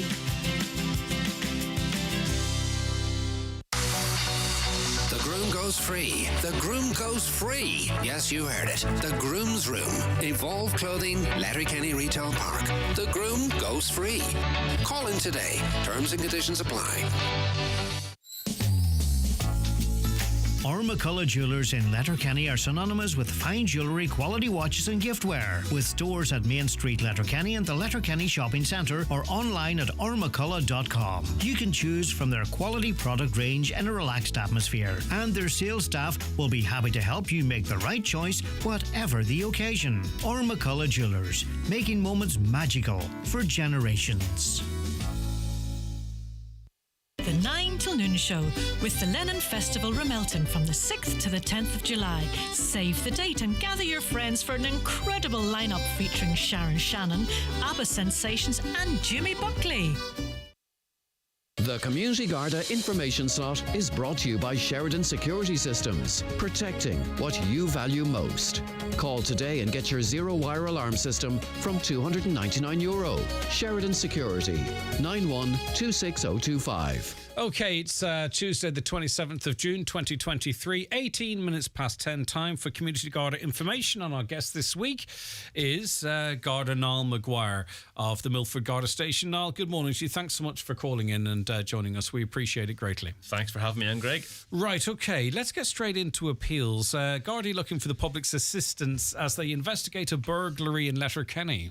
Yeah, a few burglaries that occurred this week, Greg. The latest one happened yesterday evening at 11:20 p.m. A vulnerable lady living on her own was in her bed when she discovered that an intruder was in her home. Very scary for this lady involved. She immediately raised the alarm, and it's believed then that the intruder left upon realising that there was someone at home. Entry to the house was gained by breaking a rear window. Nothing was taken during the burglary, as the lady realised early on. So this happened on the Port Road yesterday between 11 p.m. and 11:30 p.m. It's the address is close to the where the old cinema used to be located, near the Golden Grill. So anybody that had dash cam on the Port Road yesterday between 11 p.m. and 11:30 p.m, they might make it available to my colleagues in Letterkenny, and they can be reached on 074 91 67 100, or indeed any Garda station.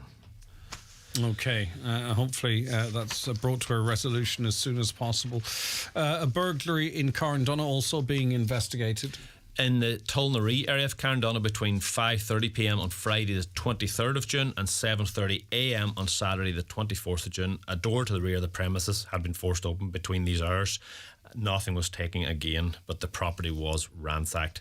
We appeal to anybody who may be able to help us, who may have seen something suspicious in that area at Tulnaree between the 23rd and the 24th, 5:30 p.m. on Friday and 7:30 a.m. on Saturday. Please contact my colleagues in Buncrana, 074 9320 540, please. Okay, and investigations into a burglary in the Killybegs area now. Yeah, two in Killybegs in a row, Greg. Crocknafiola, area of Killybegs between 10 p.m. on Wednesday the 21st and 8:30 p.m. on Saturday the 24th of June. The rear PVC door was broken on a holiday home, so no one was home. A number of presses and drawers appeared to be gone through and searched, but nothing again was stolen. So my colleagues in Ballyshannon and Killybegs are investigating this, and the information can be passed on to the Garda confidential line on 1800 666 111, or the Garda in Ballyshannon 071 98 58 530. And I'm not sure if it's connected, but the second burglary happened in the Ballybane area of Killybegs between 6 p.m. on Thursday the 22nd of June and 12:30 p.m. on Friday the 23rd of June. I'm not sure the times exactly, Greg, because it was a derelict house that was broken into. Door lock was broken and entry was gained. Again, nothing appears to have been taken, but again, please contact the guards in Ballyshannon or Killybegs, or indeed any Garda station. All right, and do we have an appeal also in relation to a burglary in Raphoe? Yeah, bad week for burglaries, Greg, this week. This at Figart, Raphoe, between midday on Saturday the 17th of June, 10 a.m. and Thursday the 22nd of June. So between Saturday and Thursday, it's a big window of time there, Greg, unfortunately. A garden shed which had been left unlocked was entered, and a black Husqvarna robotic lawnmower was stolen from it. So we'd like to hear from anybody who may have observed any activity in that area and figured that they believe is suspicious. Contact the local Garda station in Raphoe, or indeed Letterkenny on 074 9167 100. If anybody has been offered a mower for sale, or is, in suspicious circumstances, it's a black Husqvarna robotic mower, Greg, probably worth a lot of money. All right, maybe it's a timely reminder as to how we can sort of protect our property, but also now protect each other. We have to sometimes, we should all the time be the ears and eyes of each other. So what should we avoid? What should we be doing? Yeah, well, I suppose because maybe it's apt that we bring this up at this time, Greg, in relation to maybe a bit of home security and security of tools and stuff, because especially when it comes to like garden sheds and stuff, we have noticed that some burglaries, the houses are entered by the homeowner's own tools and ladders and stuff that are left unsecured. So we need to also lock our sheds, and if there's ladders and stuff and tools lying around, they should all be tidied away, because they can be used against you by a home intruder. Again, it's quite obvious, Greg, but not to keep large amounts of cash at home. And if you do have to, for some reason, or have expensive jewellery, then please invest in a safe. There's loads of great. Because we see when you talk about ransacking, they're not looking for knives and forks here. They're looking for where people might hide their jewellery or cash. Yeah, that's the first thing they're going for, Greg. It's not generally like TVs or big appliances and stuff like that. It tends to be jewellery and cash. So, as I say, there's great locksmiths here in Letterkenny that will give you great advice when it comes to installing a home safe. Not that, they're not crazy money, Greg. There's something there for every budget. And we find that, when we come to a burglary, it's always great when the homeowner has a properly fitted and hidden safe that they have kept their valuables in. And even to that, I got security cameras. They run off. It runs off a battery. It was well under €100, and you put it on the underside of the roof. You stick on it it sticks on with a magnet. Hard to get at. But if someone goes near the house, you get an instant notification to your phone and a screenshot of it, and you can set an alarm off. You can relate it back to them. You can see everything crystal clear in the dark. The battery lasts, I think, about 250 days. And as I say, this unit was less than it was. Well, I think I got it for 65. I think at the moment they're about 85, 90. I mean, that in and of itself, even if you're in the property, it's an inexpensive way to A, deter people, but B, to be made aware of what's going on. As I say, I know for a lot of people that might be a lot of money, but it's for security, for peace of mind. We're not talking massive amounts. And, we've got some brilliant local alarm companies that can get the box up on the outside of the house. Now, even if it's just a couple of basic little, because everyone that's been burgled, if they don't already have an alarm system, I would say it's one of the first calls they make after the Garda. But as I say, I'm a big fan of these cameras, because as soon as anyone's on your property, you're told, and you've got a screenshot and you've a live video, you can speak to them, or you could discourage them. And I think maybe, now is a good time to remind people that those options are out there as well. I know the guards aren't going to recommend certain things in particular, but we do need to put some visual deterrence out there as well, don't we, Niall? Yeah, you're completely correct, Greg. These cameras aren't that they aren't out of a lot of people's budgets, and they are very effective. We have gleaned a lot of intelligence and solved a lot of crimes by the use of CCTV, home CCTV, different types of doorbell cameras, things like that. As a rule of thumb, these burglars aren't walking around breaking into your house wearing a balaclava. That doesn't happen nowadays.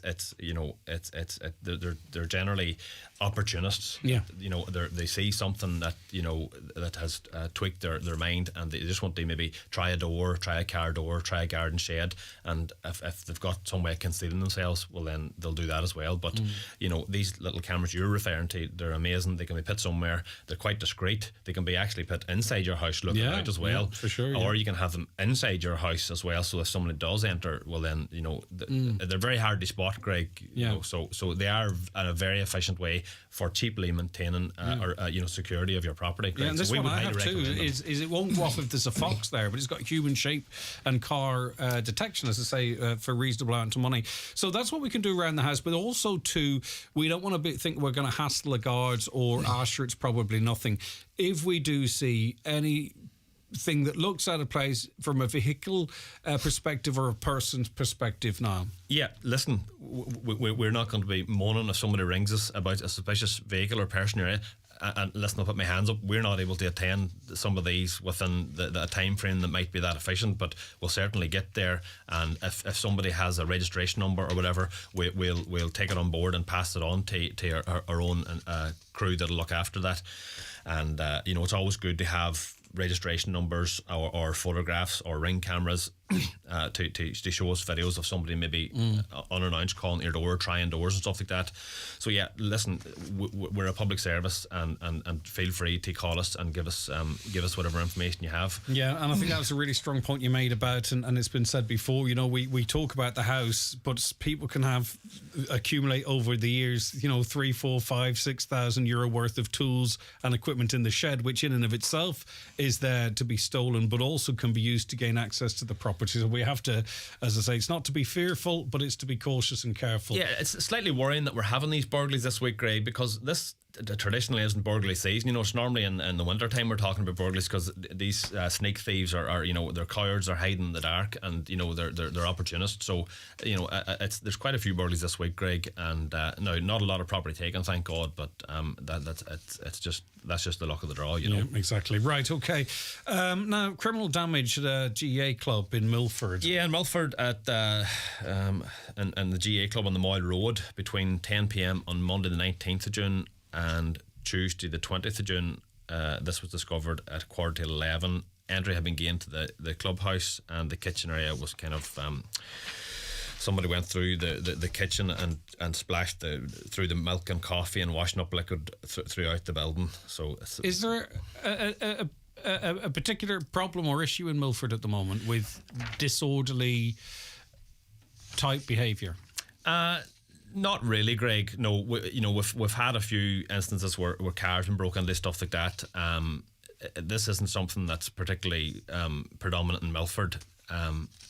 It's happening all around. Okay. But you know, we do mention the ones that we think that maybe we might have an opportunity of bringing to the public's attention. They might be able to help us, but there's not specifically a problem in Milford. No, of course. All right, I understand. Right, okay. So any information to Milford Gardaí 9153060. Right, theft of vehicles now, and there's a couple of these in the Letterkenny area, Niall. Yeah, Garda investing the theft of a vehicle from McMahon Villas, Letterkenny, between 1 a.m. and 5 a.m. on Tuesday, 27th of June. The car in question was a white Nissan March, registration number 162D28892. That's 162D28892. I don't have a colour, Greg, for some reason. It's white on my sheet, a white Nissan March, yeah? Yes.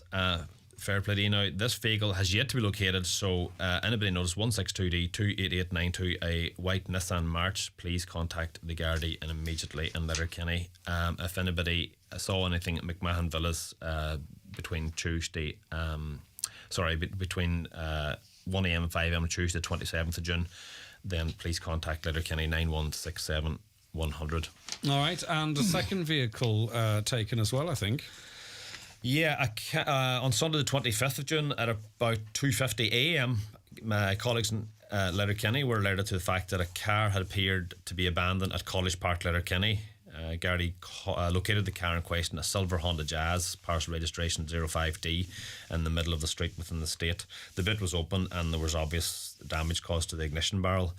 The owner lived in the same estate, was contacted. The keys were still in their possession, so basically the car had been hotwired, Greg. So if anybody knows anything in relation to the theft of that car, silver Honda Jazz, on Sunday at College Park, Letterkenny. Again, Letterkenny are looking after that 9167 100. Yeah, it always seems to be interesting, particular brands and makes of vehicles that are targeted. But anyway, it's not unique to one particular area. Well, Greg, we're at an 8-year high now for thefts of cars, and a lot of that is down to these Japanese imported cars. These are like Toyotas and Nissans that are created after 2001. If it's an Irish or originated car, it's no problem. But different spec, yeah, they are fitted with immobilizers. The issue is with immobilizers. So some of these Japanese imports, and a Japanese import, as a general rule of thumb, you'll know if it's a Japanese import because it has a square type number plate on the back. They're generally from Japan. And they don't have immobilizers from 01 on. Only certain makes of cars, Greg, not all. I'm not going to mention the types of cars for obvious reasons. Yes. But we have, because there's no immobilizers on these cars, they're quite easy to steal. So they're quite vulnerable to hot wiring. And also, if some of these models also, they don't have an immobilizer, but they have keyless ignition. So it's quite possible that you don't even need to hotwire the car. You can just push a button, if it's close enough to the house or whatever, Yeah. So a bit of safety advice in relation to that. You can get an aftermarket immobilizer fitted. You can also use the old-fashioned steering wheel lock or chain. Should also be considered, and maybe the way you park your car, maybe if you have two cars or whatever, park the more vulnerable one, we're calling it. Listen, I'm sure the local Toyota garage would be able to advise you in relation to that. And again, it's not just Toyota, there's Nissan as well, but it's something that people should maybe check out. It's very specific to Japanese imports after 2001, certain makes of car. Any listen, the people know the cars that are to target, because it's just time and time again. Because going back a few months ago now, I kept hearing these, not the rare enough, if you know what I mean. I was like, well, why do these particular cars being targeted? But sure, the people know, the criminals know which cars to go for. So yeah. We just have to be one step ahead of them, and it makes more sense now too. And I hope anyone who ever has a car, when you get your insurance, they ask you if you got a mobiliser. I didn't really understand why they kept asking that, but now it's all becoming becoming much clearer now, because if you don't, it's more likely, if it's not factory fitted, to be targeted by car thieves. So I get that now. Yeah. But if you do get an aftermarket immobiliser fitted, they're very effective, Greg. Because they're hidden away and stuff, and they're as effective as the factory fitted ones. Right. Okay. So that's the cars. Okay, so there's more advice will be put up on that on the Garda Síochána Facebook page as well. Now, we've done the theft from a vehicle at College Park, Letterkenny, have we? We have, yeah. We have, all right. Now, new scams. They're innovating all the time. Yeah, we're no stranger to these scams up here, Greg. We're not insulated from them just because we're in Donegal. In fact, we know every week we're getting people coming to us with new ways of being approached by criminals. And this week there was a very concerned lady who made contact with us. She had a company that looked after her panic alarm. And she got a text message with her correct name and address included on it, and they knew that she had a panic alarm. The message stated that the battery in the alarm was going low, so quite believable, and a request was made for her to text the number in question back to sort out the issue. She didn't text the number back, thank God, but she did contact the alarm company in question, and they confirmed that no, this is nonsense, and they would never do that. So this lady followed the advice that we've been given for weeks now, and that is, don't text the number back in question. If you have another contact number, then seek advice from the company themselves. Bring them up and say, I've just received this text. Now, I think what's important with appeals like this too is that if you know someone who has one of these alarms and they may not be listening, is to pass on the information. Say, listen, I was listening to Highland and Garda Maguire was talking about this, just to make sure that everyone's aware, because they can send these thousands of these texts. Exactly, they're repeated over and over, Greg. So the likes of yourselves, it's a great way of broadcasting that wee bit of information, and if it helps one person not fall victim to it, well then great. Brilliant. Okay. Just we had a question last week, Greg, Grania gave me, and somebody asked if a teenager from the north has passed their driving test, are there any speed restrictions like the north has when driving in the south? So in the north you're required to display OR plates, restricted plates, and in the south you have N plates for 2 years, novice plates. So in Northern Ireland you have you're restricted for that year to 45 miles per hour. But that restriction doesn't apply even to people from the north driving here. So, but there are other restrictions when you're on an N plate or an R plate. There's a lower blood alcohol limit of 20 micrograms.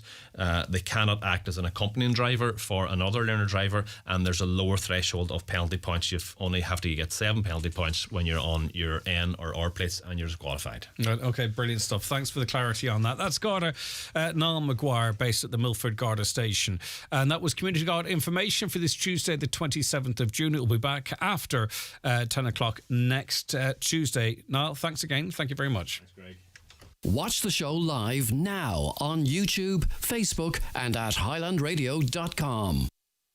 The 9 till noon show with the Lennon Festival Ramelton from the 6th to the 10th of July, bringing you the super talented Sharon Shannon on Friday the 7th.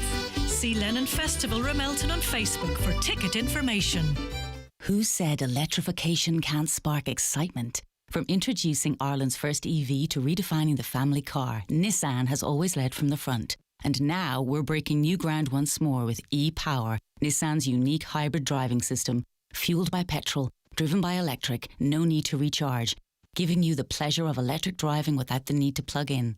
New Nissan Qashqai and X-Trail with e-Power. Drive it to believe it at your nearest Nissan dealer.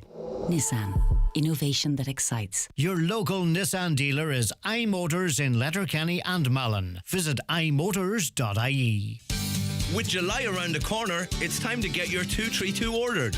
With low finance rates, it's time to find out why Nissan is dominating the Irish market. With petrol, e-Power hybrid and electric models. Call into iMotors today. We're sure to have a Nissan model for you. Did you know Cool Kids Sligo have the biggest range of baby equipment in the Northwest with 25 years of baby expertise? Cool Kids Sligo take deposits on your baby bundle. Visit us in-store at Cool Kids Sligo or shop online at babyaccessories.ie for free nationwide delivery. Make Cool Kids Sligo your number one destination for all things baby. Déithfá córa bheith agat aniu a déithach saoil a hábháil. Is féidir saoil den a hábháil trí orgán na Jónú, ach ní raibh plé riomh a golóirgwin fi Jónú orgán lenar dailach nó lenar górda. Agus is fi ré arán a gurb iad sin a dhéanach an cinenne ar son. Mar sin, cuidig leis an gcinne sin a dhéanamh níos éasca. Tá tuile eolais ar hsc.ie/organ donation, agus bíoch Jónú orgán ina ábhar cainte agah aniu. Ó aimimenacht na Seirbhíse Slánta. Now, just an update. It's actually an appeal by coincidence that came in whilst we were doing Community Garda information, and it's from Garda in Ballyshannon, who, of course, are leading the investigation into an incident that occurred in the Slieve League, Killybegs area on Saturday the 24th of June, between Saturday the 24th of June and Sunday the 25th of June. And this is a developing story, but this is what the Garda are prepared to say at this point. 2 persons, a male aged in his 30s and a female aged in her 20s, have been arrested following an alleged assault that's understood to have occurred at Slieve League. They're currently detained under Section 4 of the Criminal Justice Act 1984 at Garda stations in the county. Public access to Slieve League remains closed to facilitate this investigation. Now, Garda are appealing to any persons who may have information in relation to this incident to contact them. Any road users who are travelling in the vicinity of Slieve League between Saturday evening and Sunday evening and who may have camera footage, including dashcam, is asked to make it available to investigating Garda. Anyone with information can contact Ballyshannon Garda Station on 07198 58530 or the Garda Confidential line 1800 666 111. There is a search ongoing in that area, an investigation ongoing in that area, and more information and the sort of nature of that investigation may change over the course of the day or the next couple of days, presumably dependent on how that search operation progresses. Right, okay. Now, Dave Coleman joins us now of Coleman Legal. Dave, thanks for your time again this morning. How are you keeping? I'm good, Greg. Very good. And how are you? I'm doing fine. Thank you very much, Dave. Now, after we spoke the last time, it was as to whether or not you were still accepting applicants for the case that's being taken. And did you see an increase in the number of people joining this action? Yes, we did, Greg. We were just, I think, over 1,800 when we last spoke, and we crossed 2,300 yesterday. So that's a 500-person increase or applicant increase to join the case. We fully expect that the next week or so we'll see further people joining. And at that point, I think the 7th of July is the cutoff point for people to join for free. People are, of course, entitled to join the case afterwards, but they will need to contribute themselves to it. What do you expect the upward figure to be?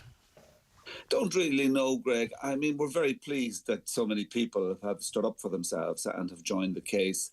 And, there is no upper figure, but we are very content with what we've seen so far. And we do believe that people believe in the case, which is for us is an important step in people trying to vindicate their own rights and deal with what's happening in the county, as you're well aware. Yeah, and I just think there's and I wouldn't even dare to put a figure on it, but I just know there's an awful lot of people sitting out there that know in the heart of hearts that they have mica or defective concrete blocks, should I say at this point, but they are awaiting the new scheme to get a formal test at a lower rate. But I would say there's people out there know it's an inevitability. Yes, and they're sort of exclusive. You can join the case anyway, Greg. Yeah. You don't have to have a test. We've, I suppose, a very, very broad range approach to the case, and it's far more than just some points of law that'll be heard in a courtroom. This extends right throughout the gambit of European law. Any solution will have to involve, insurers, banks, housing agencies for decantation of people. Like it is a vast area, this whole thing. And, people should buy in really to themselves. We're not trying to drum up people to join the case. People can come if they wish. They're welcome. It's going ahead anyway, but equally, strength in numbers. All right. Okay. Now, even for those that sort of find out after the fact, to some extent, now obviously not discouraging anyone from joining, but presumably this does this does cut a path for any subsequent discovery of defective concrete in people's homes. If it proves successful, a precedent will be set that does create a path, presumably, even for those who may not be part of it now, as I say, but not to discourage people from being part of it. That's absolutely right. Like, everybody knows that it's a cumulative problem. You don't get the problem and then that's it. Every house that gets it gets worse over time. So if it has the defective block, then it is going to affect them. So any solution has to be a solution, not looking backwards, but looking forwards as well. Yeah. Now, before we get on to the separate action, it's separate, but obviously this is all interlinked. Is there any update in terms of the progression of the is it test cases, you might call them, or the selected cases to test this whole thing? Any timeline updates or any idea? Yeah, absolutely. What happened, just to give the listeners a very brief synopsis, when we entered the case on the commercial court of the High Court in Dublin, we agreed a timetable with all defendants to allow for the speedy progression of the case through the courts. And that is happening. We haven't dropped a stitch there. We are on the day every day. And next Friday is a seminal day in the case, in that the defendants must lodge their defence to the case. And this is where they say what they believe happened and why they are responsible or not responsible for certain things. We don't know what will be in the document, and obviously we've surmised what we believe will be in it, and have taken steps to deal with that anyway. But it means that people in effect are nailing their colours to the mast. Can that in any way, can you lodge something almost like a holding document in that process, if you know what I mean, or whatever you lodge next Friday will actually be the defence? That's as to how you are going to sort of try and defend this case. Not asking you to speak on behalf of those parties, but just to give us an understanding, Dave. Yeah, well, the defence by law should be as comprehensive as possible. In other words, they must state as much as they know as to why they shouldn't be held responsible if they're going to do that. And what's going to happen is that we'll have time then to review what they do, and we're entitled to raise what's known as particulars on their defence, which means we're entitled to ask questions about why do you say that, why do you say that. But I do think that people, all sides, are coming to this case openly and fairly. And I think that's so important for people. This isn't, there's no cynicism here. That the winner, who is the winner? The winner is somebody who will be put back in the shoes they wanted to stand in the day they built their dream home. That's not a winner, because they've gone through all what they've gone through. So, we try and make this as fair and as open and honest as possible. And I do believe all the other lawyers are feeling the same way about it. Right, so who is lodging their defence on Friday? Everybody. Just to remind everybody. But just to remind people who the parties are. We anticipate that Cassidy's will, that Donegal County Council will, and that NSAI will. That they're the three defendants at this point in time. Yeah, that's going to be really interesting. It is, yeah. It's only the first two defences. There's another 4 to follow because we've staggered the cases, but everyone's on catch-up. We have a timetable for that. We're on it. Yeah. And, yeah, it is very, very interesting, this part of the case. So people will know what the powers that be, for want of a better word, are saying ultimately to them. And I know normally a lawyer wouldn't talk about a case that's before the courts like this, but we've 2,500 people in the case now, and it's going to rise. And, in fairness, to communicate openly with people is very, very important, that we're not seen to be at a remove from... I'm actually in Donegal at the moment myself, and we're not seen to be at a remove from people, because that's so important. And actually, your own show, Greg, has been very helpful in highlighting this case, and I do thank you for that. I'm not going to ask you even to comment on it other than yay or nay, really, but do you have in your mind possible defences that will be lodged? Like, do you, from a strategic point of view, do you sort of anticipate, do you expect any surprises next Friday? Let me put it simple as that. Yes or no? No, I don't. Right, okay, no, that's fine. We more or less know what they're going to say. All right, okay, fair enough. Because we've had to look at it from the other side. Before we can advise our own clients, we have to know what we believe the other side will be trying to say to get out of this. So, yeah, we know what they're going to say. Yeah, that's exactly really the answer I was looking for or expecting. Right, okay, so then this separate complaint, separate to the High Court legal action, but of course, everything is intertwined in some form or other, I'm sure.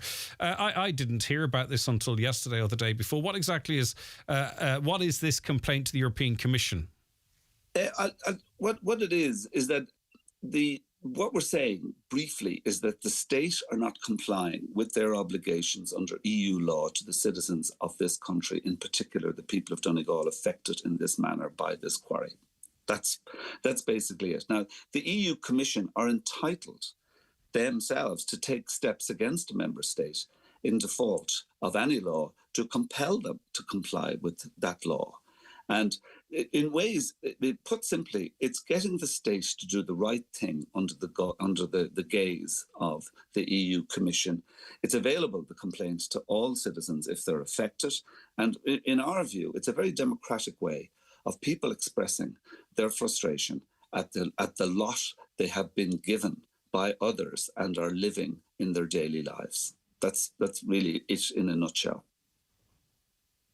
And in a way, is this is obviously, it's an important move. Is it a tactical move as well?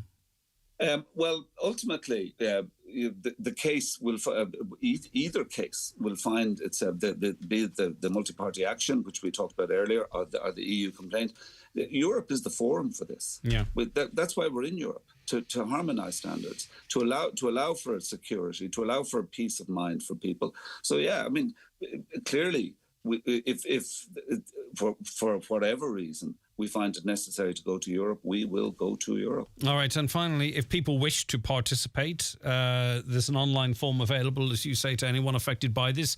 I can't read this URL out, or I'd be here until after 1 o'clock. Is there a place people can go to link it? Oh yeah, if they just get onto our own site, they can get the link there at Coleman Legal. Now, really, the numbers are phenomenal. It's 6 days, Greg, and we've over 1,200 people have now signed up who are affected, whose homes are affected. And it's thanks really to the people like Mag and Paddy Diver, who they work selflessly for others in their community. And this complaint is not just about others, it's about the people affected, and they should stand together. Because it's more important that Europe sees the extent of this problem, that it isn't just a couple of homeowners who are saying this wasn't complied with. This, in effect, is a minor mass movement within the county of Donegal, which is a terrible thing to say, but they are affected and they should stand up for themselves. All right, thanks for the update, Dave. I appreciate it. Nice to see you again. Take care. Yeah, you too, Greg. Right, bye-bye. That's Dave Coleman there of Coleman Legal. The 9 till noon show with the Lennon Festival Ramelton from the 6th to the 10th of July. Experience the incredible ABBA sensations on Saturday the 8th. For ticket information, see Lennon Festival Ramelton on Facebook. At Hickey Clark and Langan Insurance Brokers, they compare quotes from all the leading insurers, so you get a great price. Home, motor and van, farm, holiday home, travel and liability insurance, they quote them all. So if the worst happens, you're covered. For a competitive insurance quote today, call Hickey Clark and Langan on 9126688 or pop into their office at Ballymacool, Letterkenny. Hickey Clark and Langan General Insurances Limited, trading as Hickey Clark and Langan, is regulated by the Central Bank of Ireland. Hi, I'm at the Garda station, but it's nothing.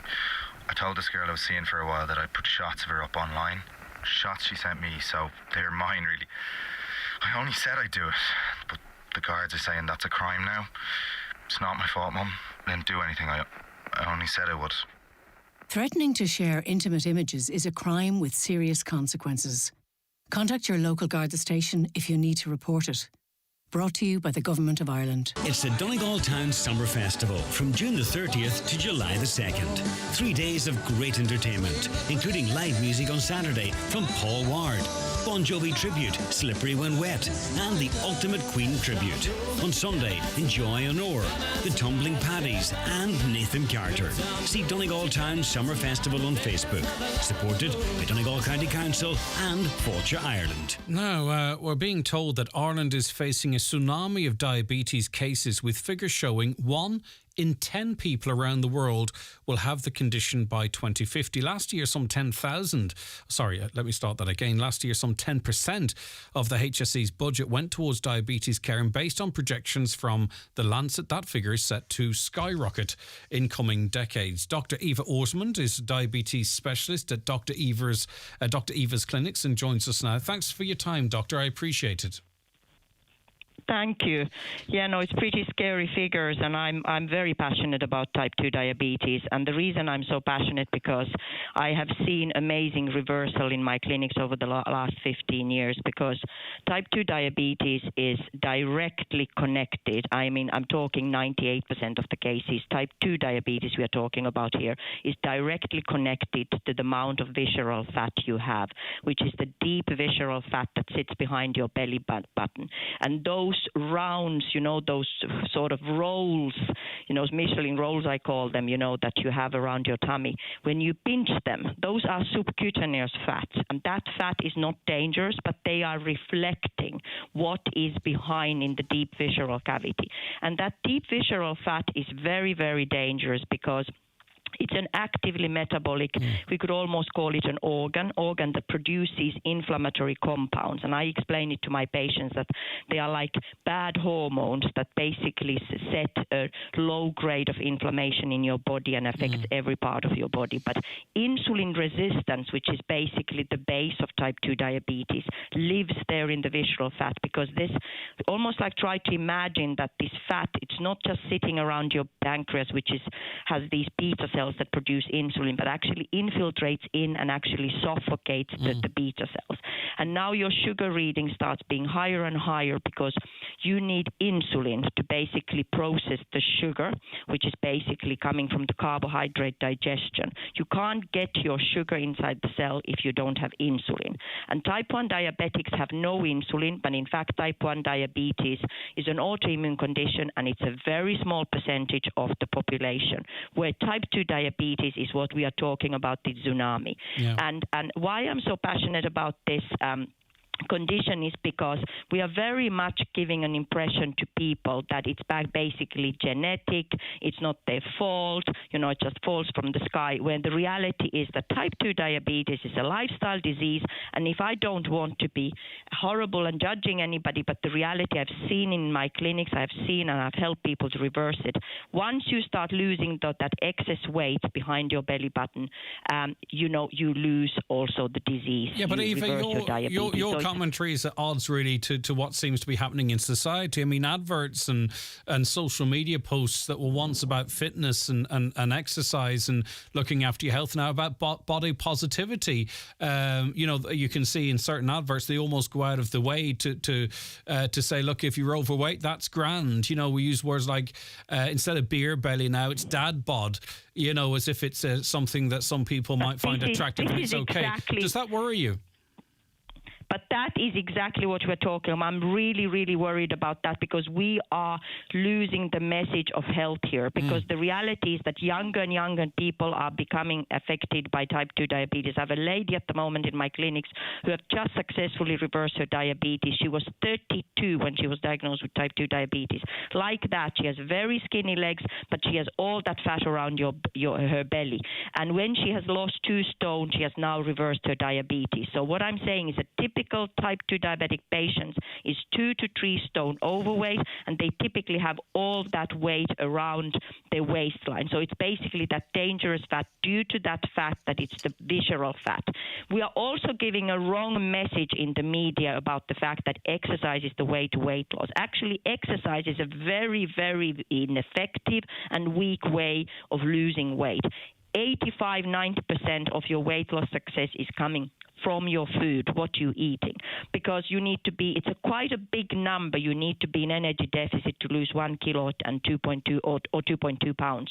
It's basically 7,500 kilocalories of energy deficit in order to lose 1 kilo, 2.2 pounds, which means that you could almost say to yourself, I need to be full 3 days of fasting and I don't even lose a 2.2 pounds. Of course, you would lose more weight if you suddenly fasted 3 days and just drank water, which is quite a difficult thing to do, by the way. But because you would lose what we call glycogen, you wouldn't actually go and start burning the fat reserves initially. So what I'm saying is that weight loss needs to be constant for a long period of time. You need to be able to create a diet plan that you can able to stick to, that you are not hungry, that gives you all the vitamins and minerals. This can be done, and it is possible. I am not saying that weight loss is easy. I've been helping people over the last 20 years to lose weight, not just through my clinics, but through the TV program Operation Transformation and doing interviews like this to try to educate people, because the current guidelines that the Food Safety Authority in Ireland, excuse me, I'm saying this, but I've seen this in practice, is totally wrong. We modified the food pyramid a few years ago, but it's totally still wrong. If you go to a dietitian in a hospital setting and you are diabetic or you suffer from any other condition that is obesity related and they want to give you nutritional advice, I have never seen a person who have actually found any of those appointments useful, because they all say it's basically just more or less concentrating what the people are already eating, and they try to modify it a little bit by cutting down portions, and they're talking unspecific language.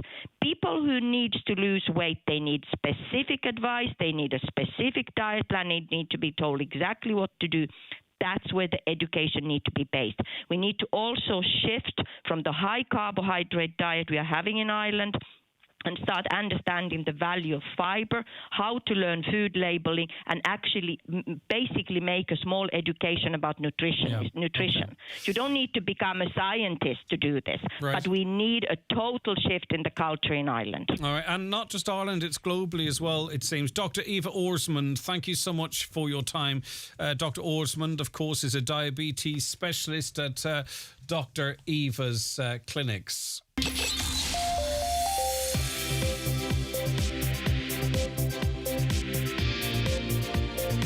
Watch the show live now on YouTube, Facebook, and at highlandradio.com.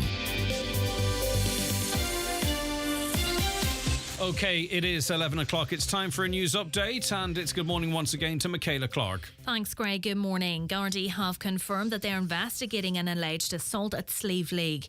A major multi-agency operation was launched yesterday in the area, and a house sealed off in Killybegs. A man aged in his 30s and a woman in her 20s have been arrested in connection with the incident, which occurred between Saturday and Sunday. Public access to Slieve League remains closed to facilitate the investigation. Garda are appealing to anyone who may have any information to contact them. An external review of governance at RTE will take several months, according to the Taoiseach. Cabinet is being updated on plans for the review following revelations regarding undisclosed pay to Ryan Tubridy. A Midlands North West MEP says legalising cannabis would take its sale out of the hands of the criminal underworld and create a safe and taxable supply stream. Independent Luke Ming Flanagan told the 9 till Noon show that he believes the experience in Colorado with a population similar to Ireland's has been very positive, and he wants to see that replicated here. Gardaí say there has been a worrying upsurge in burglaries in Donegal. A number of houses have been broken into in the county over the past week. Last night, a vulnerable resident disturbed an intruder in Letterkenny, while properties in Carndonagh and Killybegs, including a derelict building, were also targeted. Nothing was stolen from any of the properties. Investigations, however, are ongoing after a robotic mower was stolen from a garden shed in Rafo.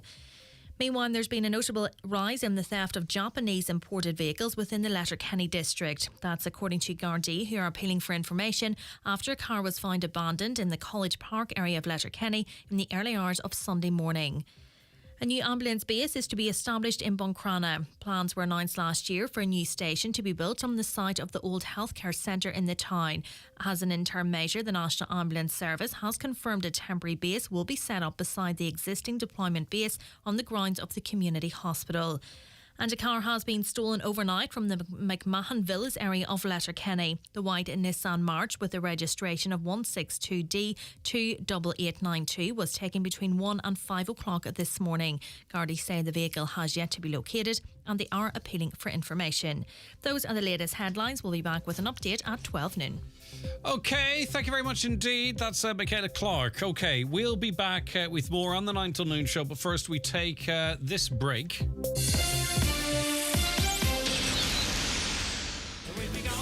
The 9 till noon show with the Lennon Festival Ramelton from the 6th to the 10th of July, featuring the talented Jimmy Buckley live on Sunday the 9th. Tickets are just €10 and pay at the gate. You know that guy I've been seeing? Yeah? Turns out my sister's been seeing him too. Oh, really? And I heard he's been seeing Siobhan at number 56. And Declan. Your brother? Yep. Specsavers opticians and audiologists own their stores, so your care is their business, which can make them rather popular. I've got something to tell you. I've got half an hour with them this afternoon. Specsavers, your care is our business. Charles Bunner & Sons Ballybuffet are the leading suppliers of solid fuel and wood pellet stoves and ranges, bringing warmth and comfort to homes in Donegal and beyond for nearly 50 years. So visit our showrooms in Ballybuffet or call us on 074 9131 700 or online at thestovestore.ie for more details. Inishowen Co-op, a one-stop shop for all your home, garden, DIY and agri needs. Premier brands, expert knowledge and great value. Whether you're building your home, painting a room or searching for a new washing machine, Inishowen Co-op have what you need and so much more. Visit us in-store and now online at inishowencoop.com. Join us this Friday on Around the Northwest with me, John Breslin, from 12 to 2:30. We'll be coming to you live from the Wild Atlantic Camp in Creeslaw, celebrating the launch of their brand new 2-storey luxury chalets, ready for you to enjoy the ultimate in luxury family glamping this summer. Edel Cashman, liver transplant recipient, encourages you to talk about organ donation with your family. People say it's the gift of life, and that's almost become a cliche. But it literally is the gift of new life. It's just so important for people to talk about organ donation because it's not something I would have given a second thought to before it became my life. For information, visit hse.ie/organ donation and start talking about organ donation today. From the HSE. All right, so earlier on a listener had an embarrassing situation, really. They bought their ticket for the Donegal-Tyrone game at the weekend, turned up at the gates, and the internet was poor, probably because so many people were in the area. They struggled to get the ticket up onto their phone, and there were people behind them. Bit of friendly banter, but still they felt uncomfortable about it. James, good morning to you. Good morning, Greg. Good to talk to you. Good to talk to you too. Right, you've bought your tickets online in the past. And I talked about screenshots, and this is a rebuttal to that. I'm giving wrong advice, am I, James? That's right, yeah. Well, normally I would screenshot as well, just in case the phone go dead or whatever. Because myself and my wife, if one of our phones goes dead, at least the other person has the screenshots on their phone. So we've done the usual thing, going to GA matches or whatever, take screenshots, and it's never a problem, really. But last weekend at the Dermot Kennedy concert, I had my screenshot as usual, ready to go. And I got as far as the girl, and she tried to scan it once, then the second time. No good. She says to me, that wouldn't be a screenshot by any chance. And I says, yeah, it is actually. And she says, no, this doesn't take screenshots. It kind of has to be the original, whether it's a fraud prevention or whatever. But, before this, I never had a problem anywhere, whether it was boarding passes at the airport or GA games or whatever, never a problem. Yeah. This was the first time I ran into this problem. All right, okay. So that's because, as I say, my experience just was like, at the airport, and I think actually in a concert, I don't know which one it was, because I went to my first concerts ever last year, and I happened to go to 2. Right, okay. So in your experience, screenshots no good. So then you go looking through the emails, which is clearly, unless you're very different, full of spam. You're trying to find out the right email, and you got it in the end, but presumably you had to let people through. I think you mentioned that. Exactly that. I wouldn't be really a contributor either. It's more GA games and boarding passes, as you say. But when I wouldn't scan, then I had to go searching through my own private emails and letting people buy And just it's a whole inconvenience. Yeah, of course. But if we knew in advance that this was a new technology they're using, that, and I can understand where they come from. I suppose you could pass on tickets by fraudulently by scanning them or whatever and passing them on. But on this occasion, I was caught short. So I suppose going forward, I'll have to be more switched on and have my emails ready rather than any screenshots. Or right, okay, good advice, James. Let me ask you, what took you then as a non-concert goer to Dermot Kennedy? Did you take one for the team? Pretty much take one for the team, but yeah, no, my brother-in-law had 2 spare tickets and they asked me, did you want? I said, well, and I quite liked Dermot Kennedy, to be quite honest. So it wasn't really a problem going to him. It was a fantastic concert. Good. Well, you enjoyed it, did you? Because I saw him in, I didn't see him in the flesh. I saw his set at Glastonbury and, I mean, I wouldn't call his music uplifting, but he's a brilliant vocalist, that has to be said. Yes. You enjoyed it nonetheless, James?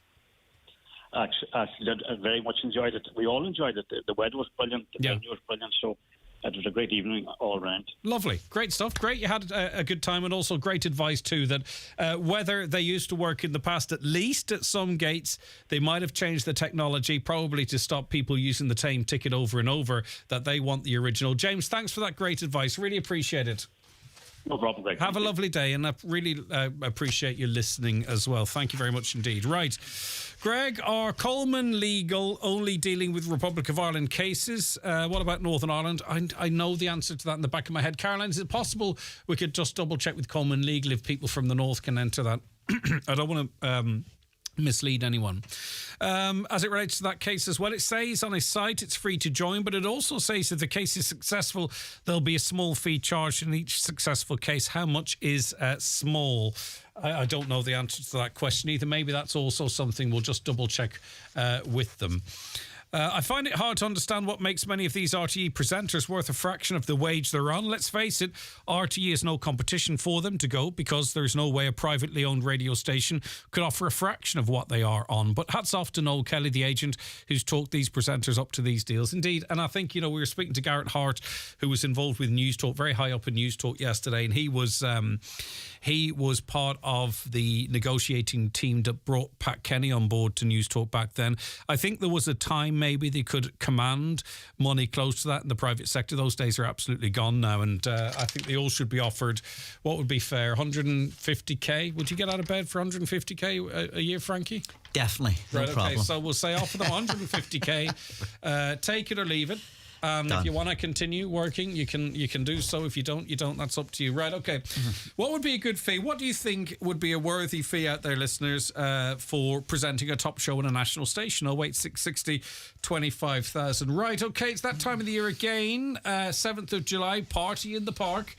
Frankie McGreevy, our generation manager at Donegal Youth Service, joins us. Exciting, isn't it, as you build up to this summer spectacular? Yes, you can. The excitement's palpable right now down Donegal Youth Service. There's bands in practicing, and there's art, graffiti workshops going on. Everybody's building up to the big day.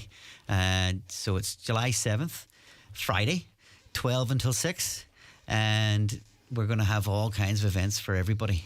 Yeah, I think I mean, obviously, look, this is about giving people an alcohol, drug-free space to go and enjoy concerts, but I think this is great for the performers. It gives them an amazing platform in front of a lot of people, which I think is a real cracking element to this. It's amazing. You know, what happens is, you know, young people get together. There might be 15, 14-year-olds, and they maybe have 4 or 5 practice sessions.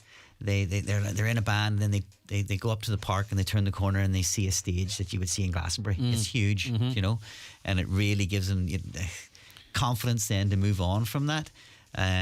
Just while I mentioned Glastonbury, the Murder Capital are playing Glastonbury, and Gabriel Blake, his first ever gig was at the Party in the Park. So, really? And he's the bass player for the Murder Capital, who are taking over the world at the minute. Fantastic. So, and there are other stories like that. And there's a mixture of established artists and new artists and what have you at this concert. But what impresses me, and you know this more than I would, Frankie, you know, with a better understanding of music, is that, you know, these young people aren't just getting together and trashing out noise. No, Far you know from what it. I mean? They're making brilliant music, and some of the songwriting, lyric, the way they form the words and the meanings relevant to them. It's really, really genuinely impressive. They're really using the music to express themselves, but doing it in a fantastic way, I think. Yes, most definitely. I've never had anyone in here, and we've had lots of young bands that go, oh, lads, Yeah, well, we've got one plan. I was speaking to Caroline, then we've got one coming in next week in the lead up.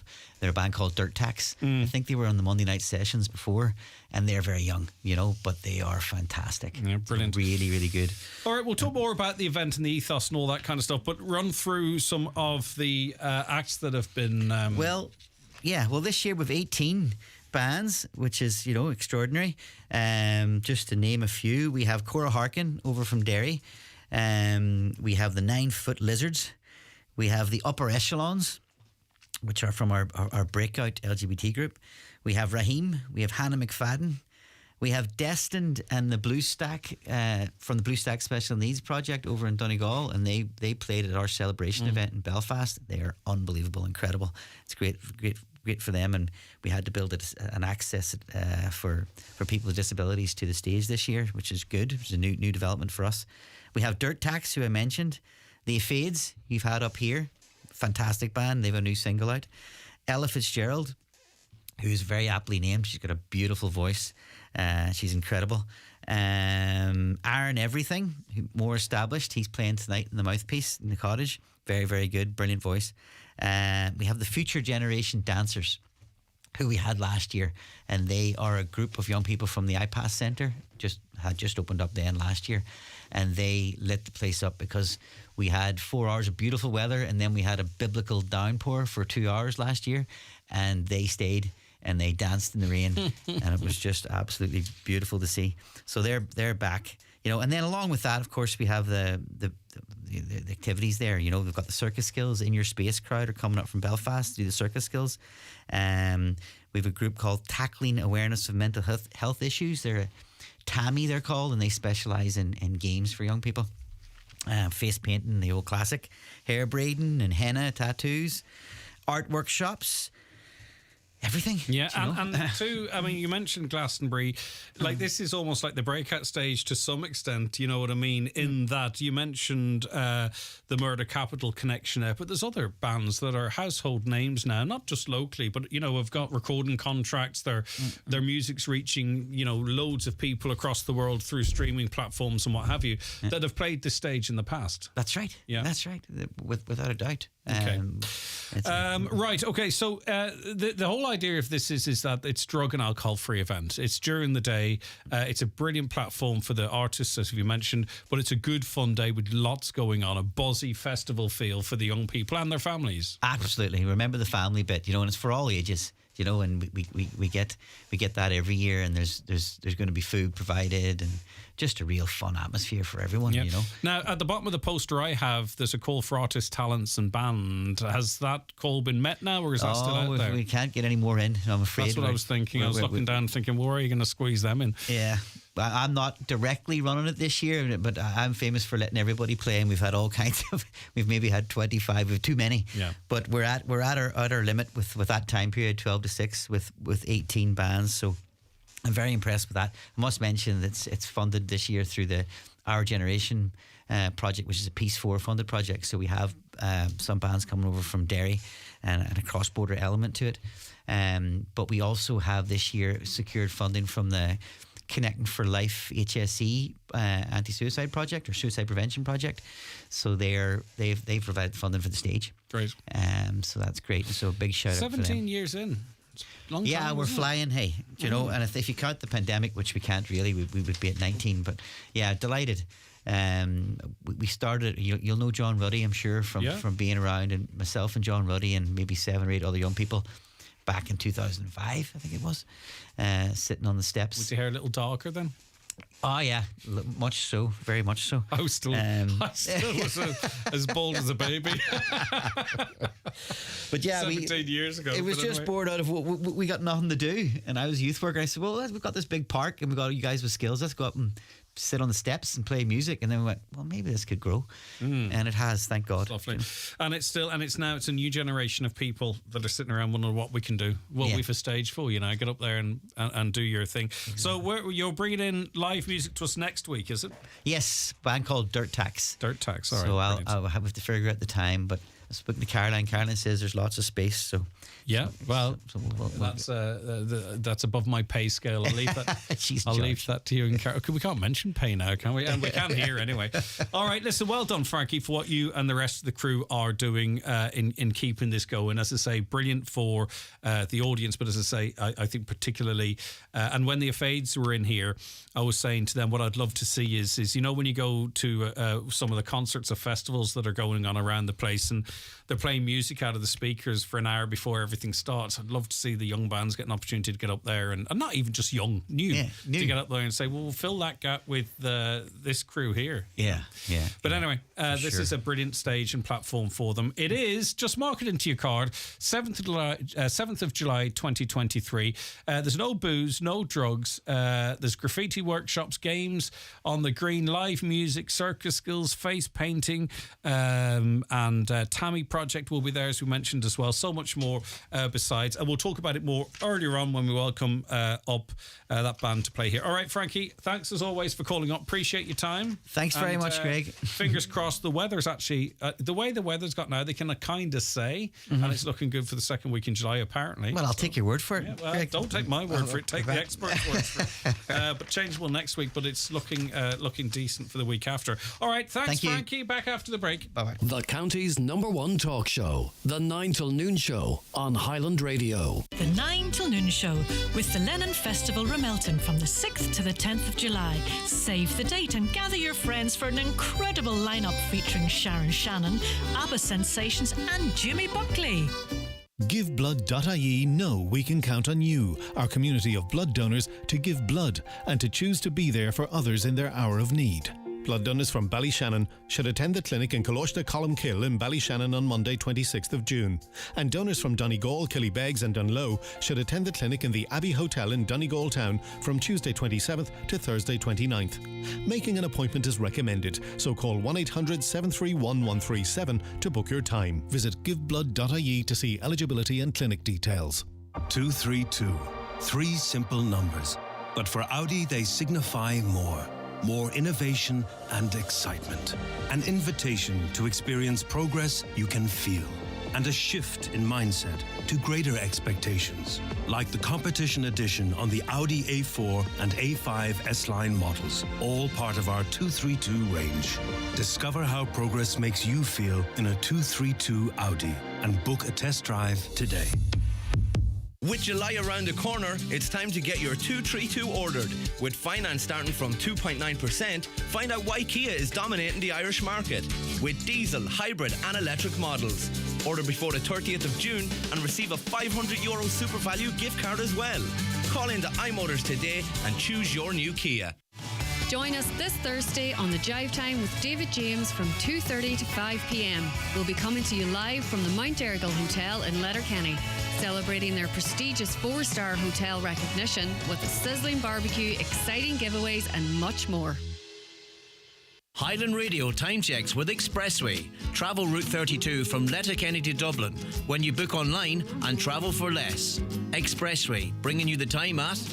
the time is 20 minutes past 11. Now, what happened at the weekend was a man, a young fella, I suppose you could say, not as young now as he used to be, of course, from a small town in Donegal, Ballybofey, took to the top stage, or one of the top stages in boxing, a world stage watched on DAZN by God knows how many people from all across the world. It is a remarkable achievement that really, really should be celebrated. It's one of it's up there with some of the greatest sporting achievements by Irish sports stars, in my opinion. That person is Jason Quigley. And Jason, thanks for joining us. And it's kind of a strange one in that you're off the back of a defeat, but you know, the first word I want to say to you is congratulations. It was just an amazing performance, I think.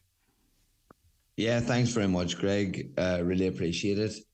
Yeah, it is. It is a bit of a strange one. I think as the days are passing by, I'm starting to see things in a little bit of a different light. Of course, I'm a fighter. I'm a competitive person, and once you get through those ropes, you always want to win. And when you come out with a defeat, it never sits too well with you, no matter what way the fight went. But that's just the type of person that I am, and the type of game plan that we had, and the type of training that we put in, and training camp that we put in for this fight.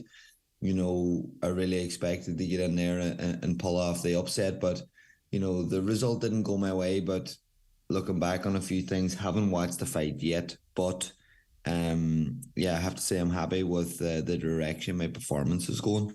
What did it feel like before we get to the fight itself? After all the build-up and everything, all the preparation, all the sacrifices, does it feel like, when the music goes, you're at the top of the stage and you look out and you're going down there. You've got your team, but you're on your own, but you've built yourself up to this. I always wonder what your heart rate would be at. That would be really interesting to me. But how does that feel? It's actually... And obviously I can only speak for myself here when I do this, because I know everybody's different, but that's really when I come into my comfort zone. Do you know what I mean? That's really when I come into the place I want to be in, because, the whole hanging around, a day of the fight is the strangest day you'll ever come across, because me and the team, we wake up in the morning, we go for our breakfast. You come back, then you're chilling in the room. My wife April was over with me. We were lying up watching just Netflix, Black Mirror on Netflix through the day, just having a cup of tea, a wee coffee. Good positive distractions throughout the day, because you don't want to be wasting any nervous energy. You don't want to be thinking too much on the fight. At the end of the day, it's a job, and I didn't have to check into my job until 8 p.m. that night. And then it was 10 p.m. roughly by the time that I had to actually get to work. So it is definitely a weird day, fight day. And leading into the fight, it can be strange, because you're sitting there. I was sitting there with April, just having a coffee, a wee protein ball, and watching Black Mirror, head absolutely warped around Black Mirror. And next thing you're like, geez, we have a fight tonight. So it's strange, but once I get to the venue, I really become into a real, not relaxed sense and such, because, I just feel like I'm there to do what I'm meant to do. That's when, you can kind of control more whenever you're there. It's more the anticipation throughout the whole day, and the fight week leading into the fight is what can be strange and difficult and hard to deal with. But once it comes to, right, let's go to the venue, that's when everything starts coming together. Now, you can correct me if I'm wrong, but this is what I saw as happening in the lead up to this fight, is that Edgar Berlanga is, a big signing for DAZN. They wanted to showcase him on the platform, and they wanted a good fighter, with a good winning record. But this was about, Edgar Berlanga and his future. Now, you tore that script up, as far as I can imagine. But do you upset the script to some extent? Do you feel that that's the way this fight was being framed going in? I don't think there's any disrespect to you in that, Jason, but is that, you upset the party, really? There's just no doubt about that. Yeah, you're spot on there, Greg, definitely, because, that's boxing, that's the game we're in, and it's crazy to there's a brilliant saying that goes around in boxing: you're only as good as your last fight. And that is so true in boxing, because I was remembered really for the Andrade fight. It was great. Jason Quigley got the fight for world title, but he was knocked out in the second round. I didn't want to be remembered for that. That wasn't, I know I'm better than that. I know that was an off night. It was just boxing happened that night. And, I really wanted to put a mark back on my name, put a bit of respect back on my name, put a bit of authority behind my name again. From what I put into the sport and how good that I know I am and how good I know I can be. But this was the perfect opportunity for me to do that, because Edgar Berlanga was he's supposedly the chosen one. He's the one that is, gunning for Canelo. But me and my team really worked so hard, gelled together throughout the whole training camp, throughout the whole year, really, and really came into this fight with a real sense of confidence about us. And what we could do, and we knew we could upset the odds. We knew we had it in us, and we had the capability of doing that. And I think it was very clear from, and also people are saying, "Oh, Berlingo was under par."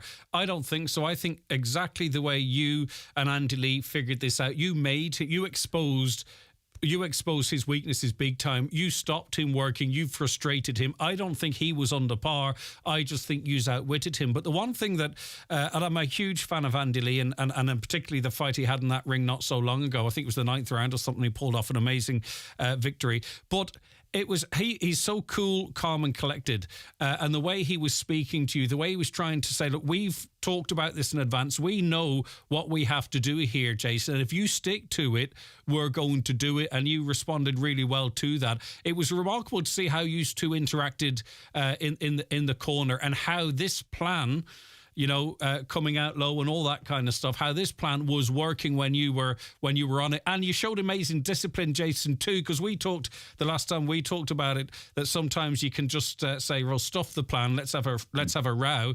But you were really, really disciplined. And I can't imagine how much concentration it takes to stay as you did for so long. Yeah, and that's something, that we have been really working on. That's something that I had been subject to doing in the past, is, getting into a war, getting into a tussle, and just, saying, F this, like, you know what I mean? And just going for it. But don't watch the 12th round, because you kind of did do that, all right? So skip that, and maybe fast forward round 10. So 1, 2, 9 and 11, skip 10 and 12, Jason. It was, me and Andy...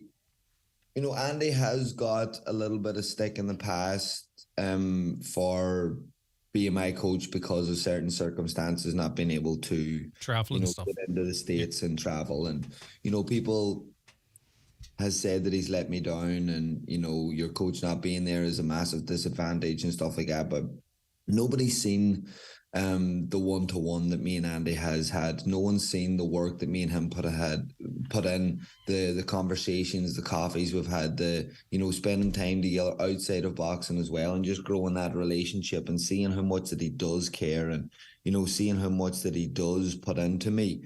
And I think people now realize the reason why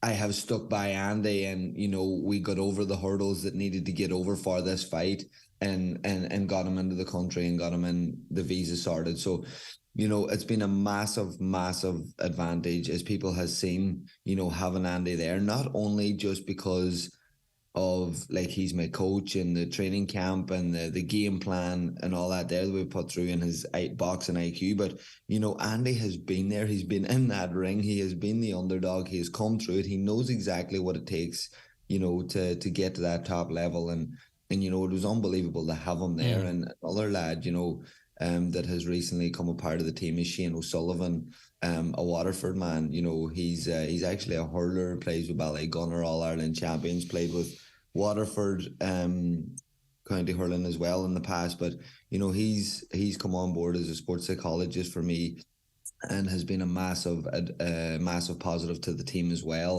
over the last year or so.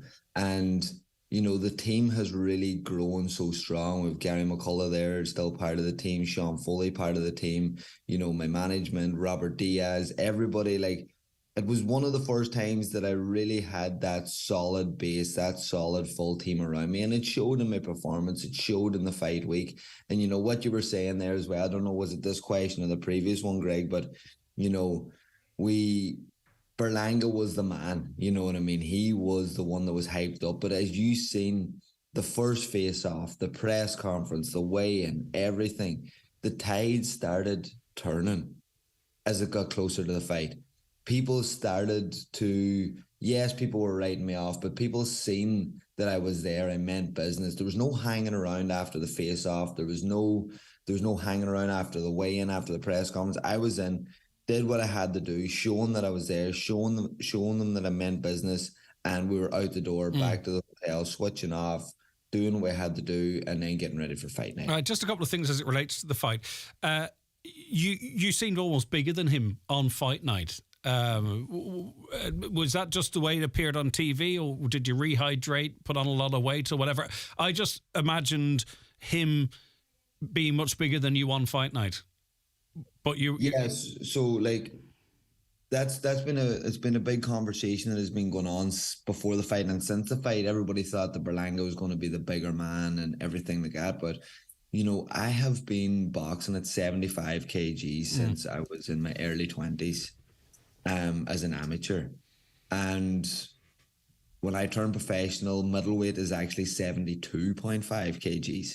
So I have been actually boxing at a lower weight than I was whenever I was in my early 20s, which, doesn't really make a whole lot of sense because you naturally develop, you naturally fill out. So super middleweight is that's your middleweight, yes, ideal weight. Okay. That is my ideal weight. That's 76 kgs, 76.2 kgs, 168 pounds. But like I've really filled into this weight, and not only just looks wise, just looking big and looking strong. Like the whole fight week wasn't based around making weight. Okay, we got to do this session because we had to make weight. We did one training session on Thursday night just to make weight. And every other session that we did when we were in New York was just meticulously going over the game plan, the mindset, the focus, switching on for that hour and a half in the evening time, just focusing, drilling, doing everything that we had to be prepared and focused for the fight. And then everything else outside of that was switched off and just chilling, enjoying it and taking everything in. But super middleweight is definitely the weight for me. It was the much, style-wise, people might say, Berlanga looked a stronger fighter, but that's because he's a come-forward fighter, and he is a strong fighter. He's a strong, physical, hard puncher, and that's the type of style that he has. But, even in the warm-up, the week of the fight, like I just felt, and Andy was saying, like, just hitting the pads, like you could really feel the power now. Yeah, and you had him going at least on 2 or 3 occasions. Just in terms of the tactics, you had your glove in his face. He didn't like it. He tried to slap it out a couple of times, and you kept that going, as I say, for the most part, for at least 10 of the 12 rounds. Is that to frustrate, to come forward boxer, to keep him sort of, not off balance as such, but just sort of have something to think about all the time? Because I think it's seemingly a little thing, but it seemed to play actually really quite an important part in the fight.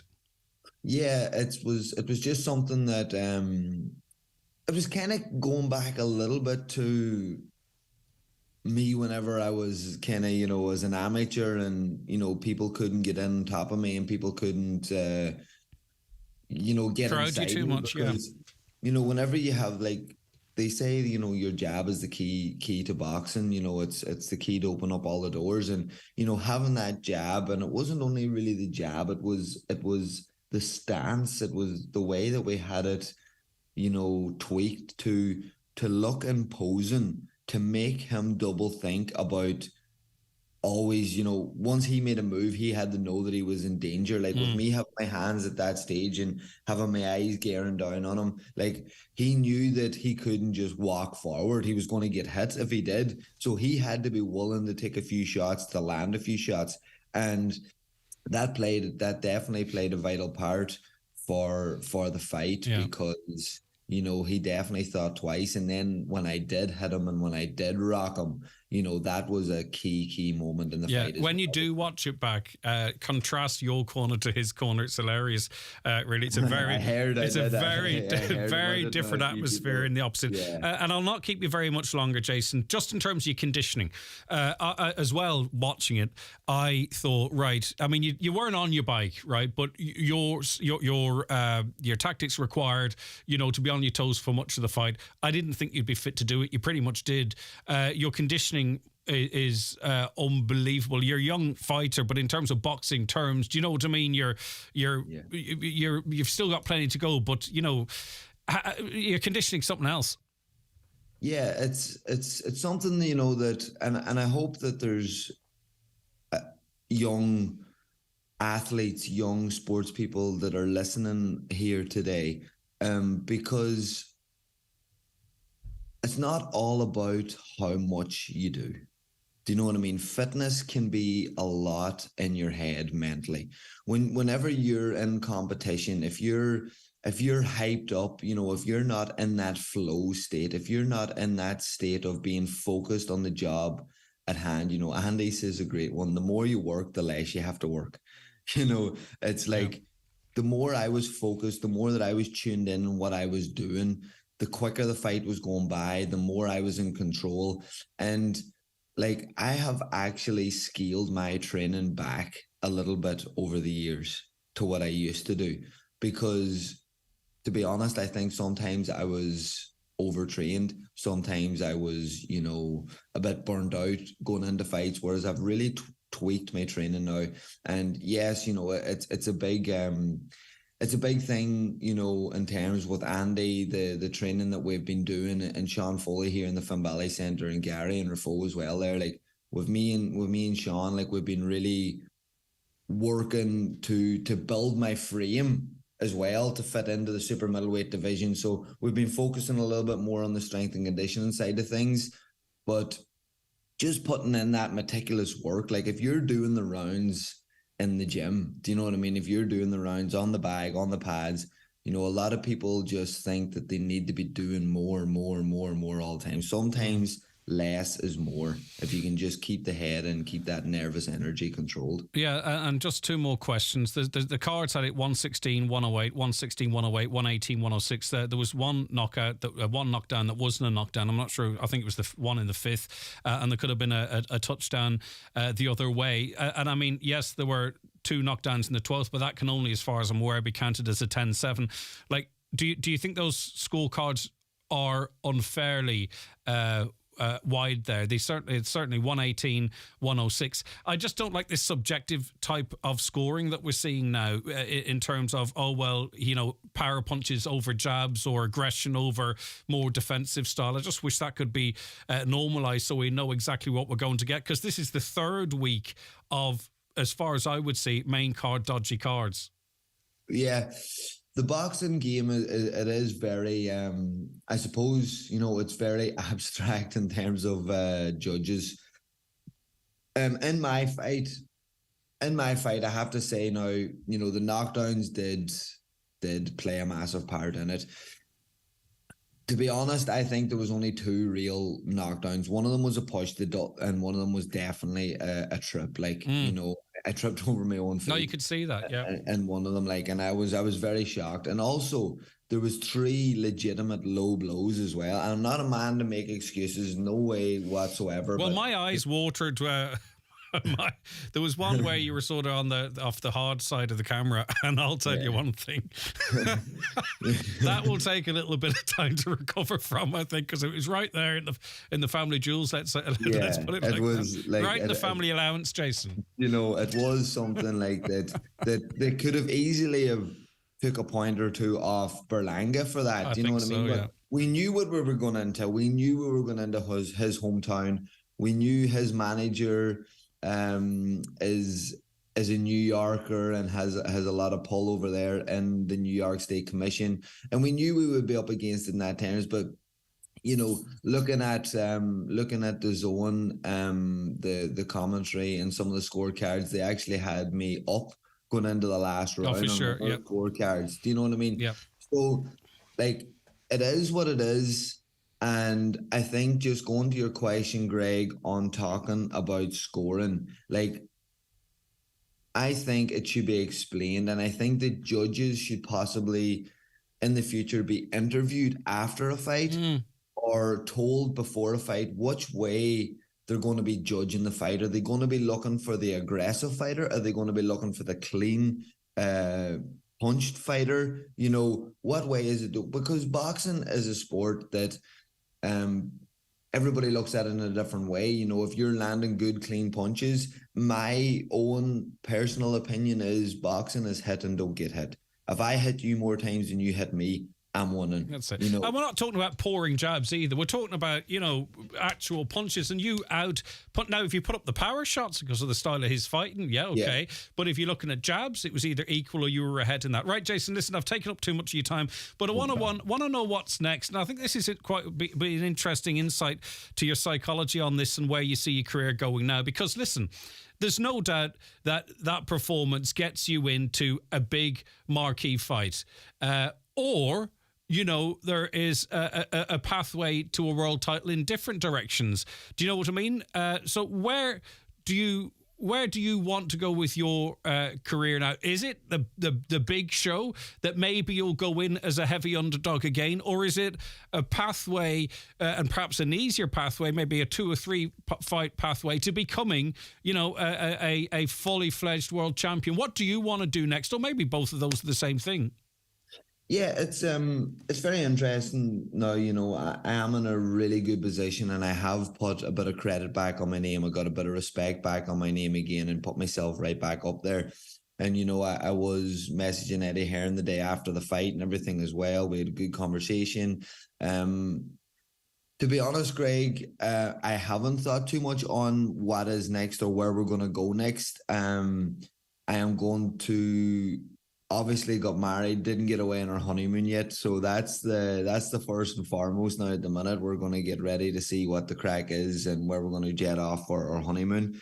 But I'm really enjoying what I'm doing now.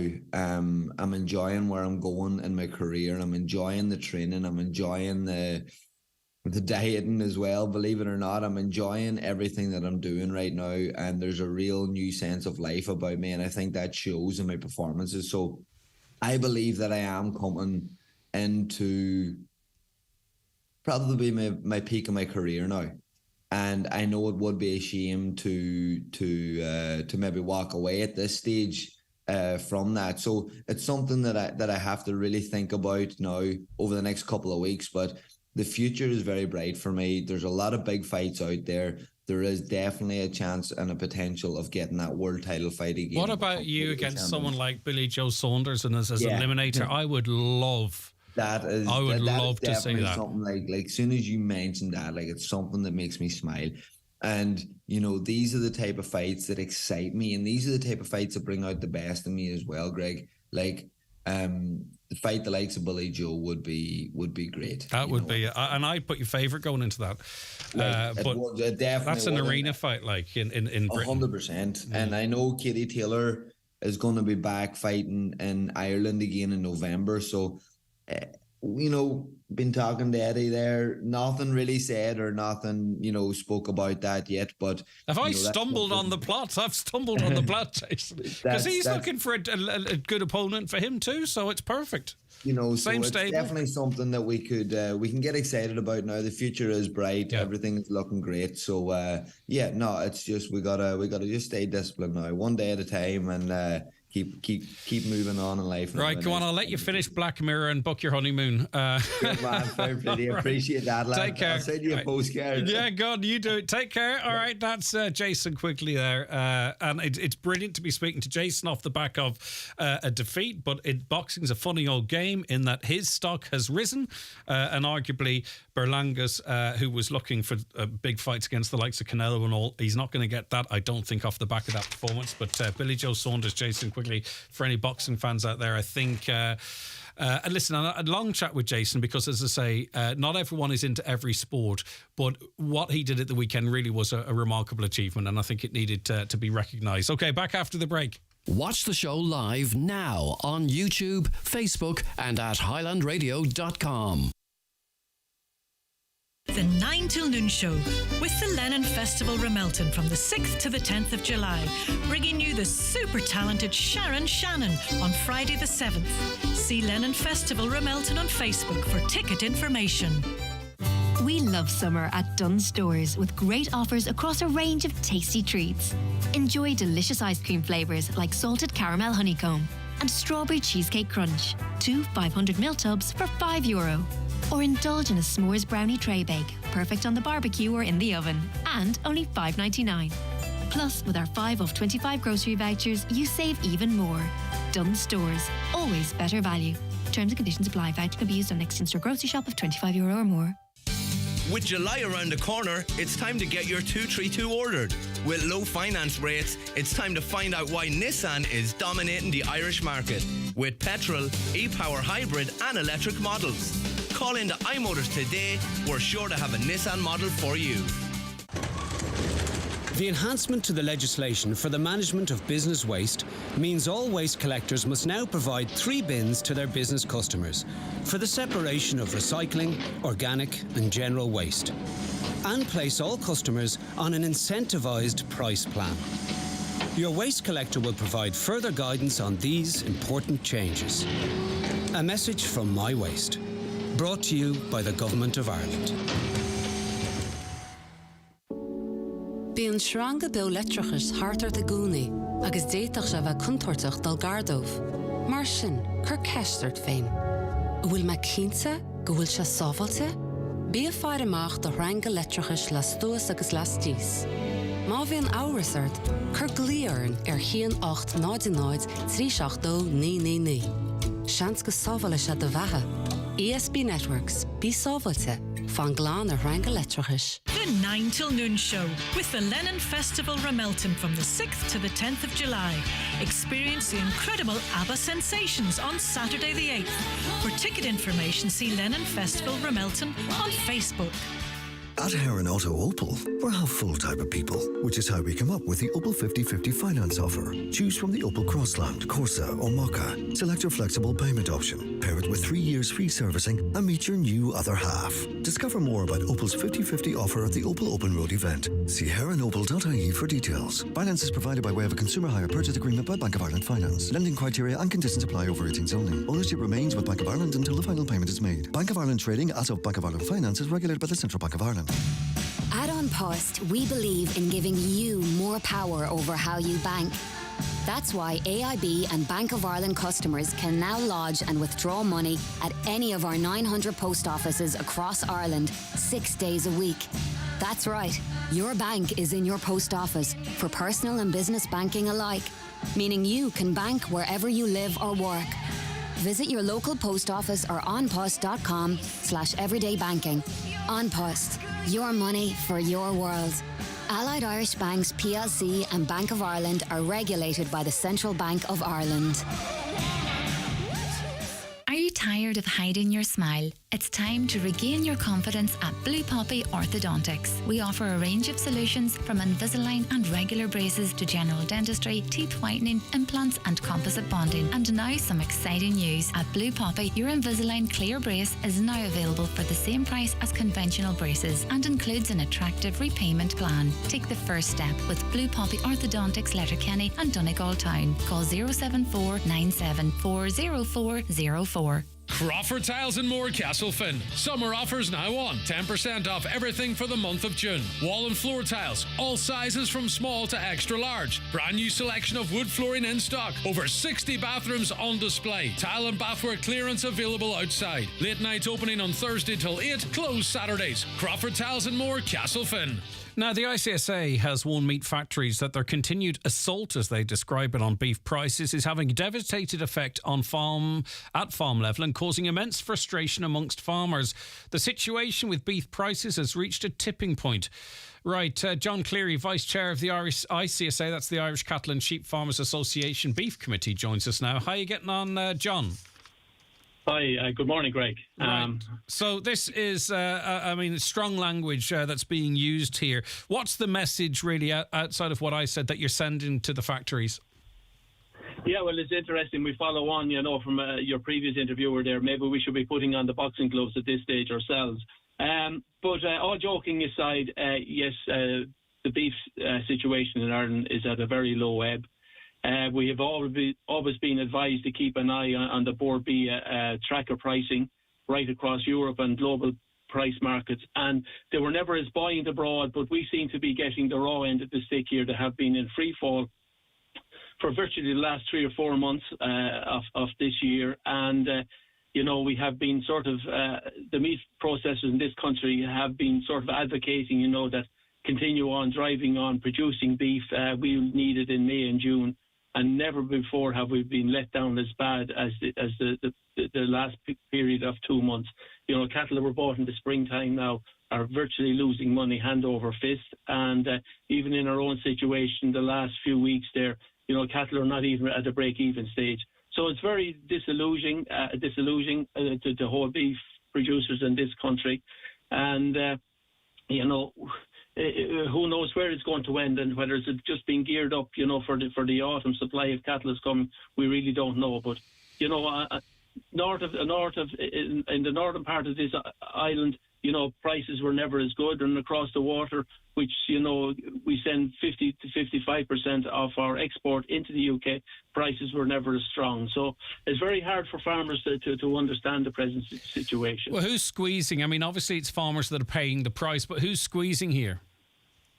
Well, farmers are being squeezed, and this term has been used, quite to our disadvantage all along. We have been sort of plying the trade there, that watching markets, looking for niche markets, supplying high spec end quality food, and processors and supermarkets are the other side of the table, and it comes down to, is it them or is it us? I personally think that the markets are strong out there. I know food prices were never as expensive to consumers, but at the end of the day, on €100 or £100 a week shopping basket, food prices have really only increased £7 or £8, which, in the general scheme of things, is a relatively small increase when you look at energy costs, leisure activity costs, everything else. And, I feel food, especially in this country where we depend so much on export markets, really are, the old line that we're price takers all along. But what has been going on in recent months is a huge travesty to Irish farmers. And it is eventually at the stage there now where it's going to totally discourage people from producing, this quality food. And listening to an earlier radio program there, all about nature preservation and all of that, that there's a huge onus on meat processors and government departments to encourage food production and to make sure that whatever is available at the marketplace is passed down to the producer. Yeah. There seems to be an ongoing problematic relationship between factories and farmers in terms of messaging. I've covered these stories over the years, and the factories advise farmers one way and then move the goalposts another way. This time around, I think it was advising farmers to feed cattle for May and June. You know what I mean? Like, is the trust? If there was trust there, has it broken down now? Yeah, well, for the last 18 months, prior to maybe March, April, the industry was on a positive note. But now, this old saying of 1 step forward and 2 steps backwards, it has really taken 3 steps backwards at this stage, because never before were our input costs as high. And, when you've meat hovering around €400 a tonne and silage costs and day-to-day running costs never as high, it's incumbent on meat processors to return to farmers the best available price. All right, John, finally, John, I mean, you can do interviews like this, and we welcome you on, don't get me wrong, and you can lobby and you can make representations and you can call for this, that and that. But really, if we're at a tipping point here, what can farmers do then? What are farmers in this country capable of doing it to put it up to the factories to make their point other than verbalising it? Do you know what I mean, John? Is there a plan of action? What can be done? Well, our hands are literally tied to a certain extent. And you have a minister coming from your own constituency up there. He was queried the other day there about the level of imports, of beef imports coming into this country. And he made a flippant reply, in my view. That is business. We're export and import country. But the equivalent of 40,000 tonnes of beef coming in here in 1 quarter, and put that over a 12-year average, is the equivalent of all the live exports that go out of this country. So in other words, at one full swoop then, all the work that goes into promoting live exports all over Europe and Northern Africa is just completely cancelled out. And we just wonder why meat processors, stroke importers, feel the need to bring in so much beef into this country. We're a main exporting nation, and where we export, where we have available. John, I mean, listen, but your answer, I think, with all due respect, you're answering your own questions. Firstly, you said earlier on, why would anyone get into the industry or stay in it? They want you out. Secondly, even if we import all the beef in the world, still, if they can get rid of farmers like yourself and others and meet emissions targets, that's job done. You know, it's not. It's look over there. It doesn't matter if we're importing beef, as long as they can show on the books that agriculture now is responsible for a fraction of our output. Say, for an example. So really, the truth be told, they want you to jack it in. Yeah, and it doesn't matter if the beef comes from Brazil, because that doesn't really matter. That's a very sad state of affairs, you know, for an island that has kept this country afloat through many's a time when needs were most. And, you know, to look across the green plains of Ireland, to now allow it to turn into a wilderness. And well, it's not. It's going to be forestry and solar panels. That's what's going to replace the green fields of Ireland. Isn't that amazing, you know? And they will allow then the desecration of the Amazon, and to allow then the South American farmers then to supply food then of a dubious nature up here, where they're using all sorts of additives in one shape or form to get kilos of beef and animals, and to forego then all the good work that's been done here for the last 40 or 50 years. It's an absolute disgrace. Now, I'm at the stage in my life, you know, where you know, I come in near retirement age. But for any young person to be encouraged to go into farming, I think agriculture is way down the agenda. And in a you throw fishing in there as well, by the way. Absolutely. No, it's ironic you should say that, because it is impossible to get good quality fish in the middle. And just before I came on air, I was talking to a supplier down in Clare, and I am prepared to travel 100 kilometres once a month to collect good quality fish. And he was amazed with my reaction, because the only fish that's available in the Midlands here is virtually imported stuff from fish bars. Okay. Right, you know, John, we have to leave it there. Thanks for your time. I just think it's time that certainly in the media, if it's not already happening, that the situation, that the reality that is happening in this country is actually called out. Do you know what I mean? That they call out what is actually going on here. Right, John, thanks for your time. John Cleary there, Vice Chair of the ICSA. Thanks so much for listening to the show today. We're going to do it all again tomorrow morning from 9. Have a lovely day. From me, Caroline and Neve. Stay tuned. John Breslin's on the way. The 9 till noon show with the Lennon Festival Ramelton.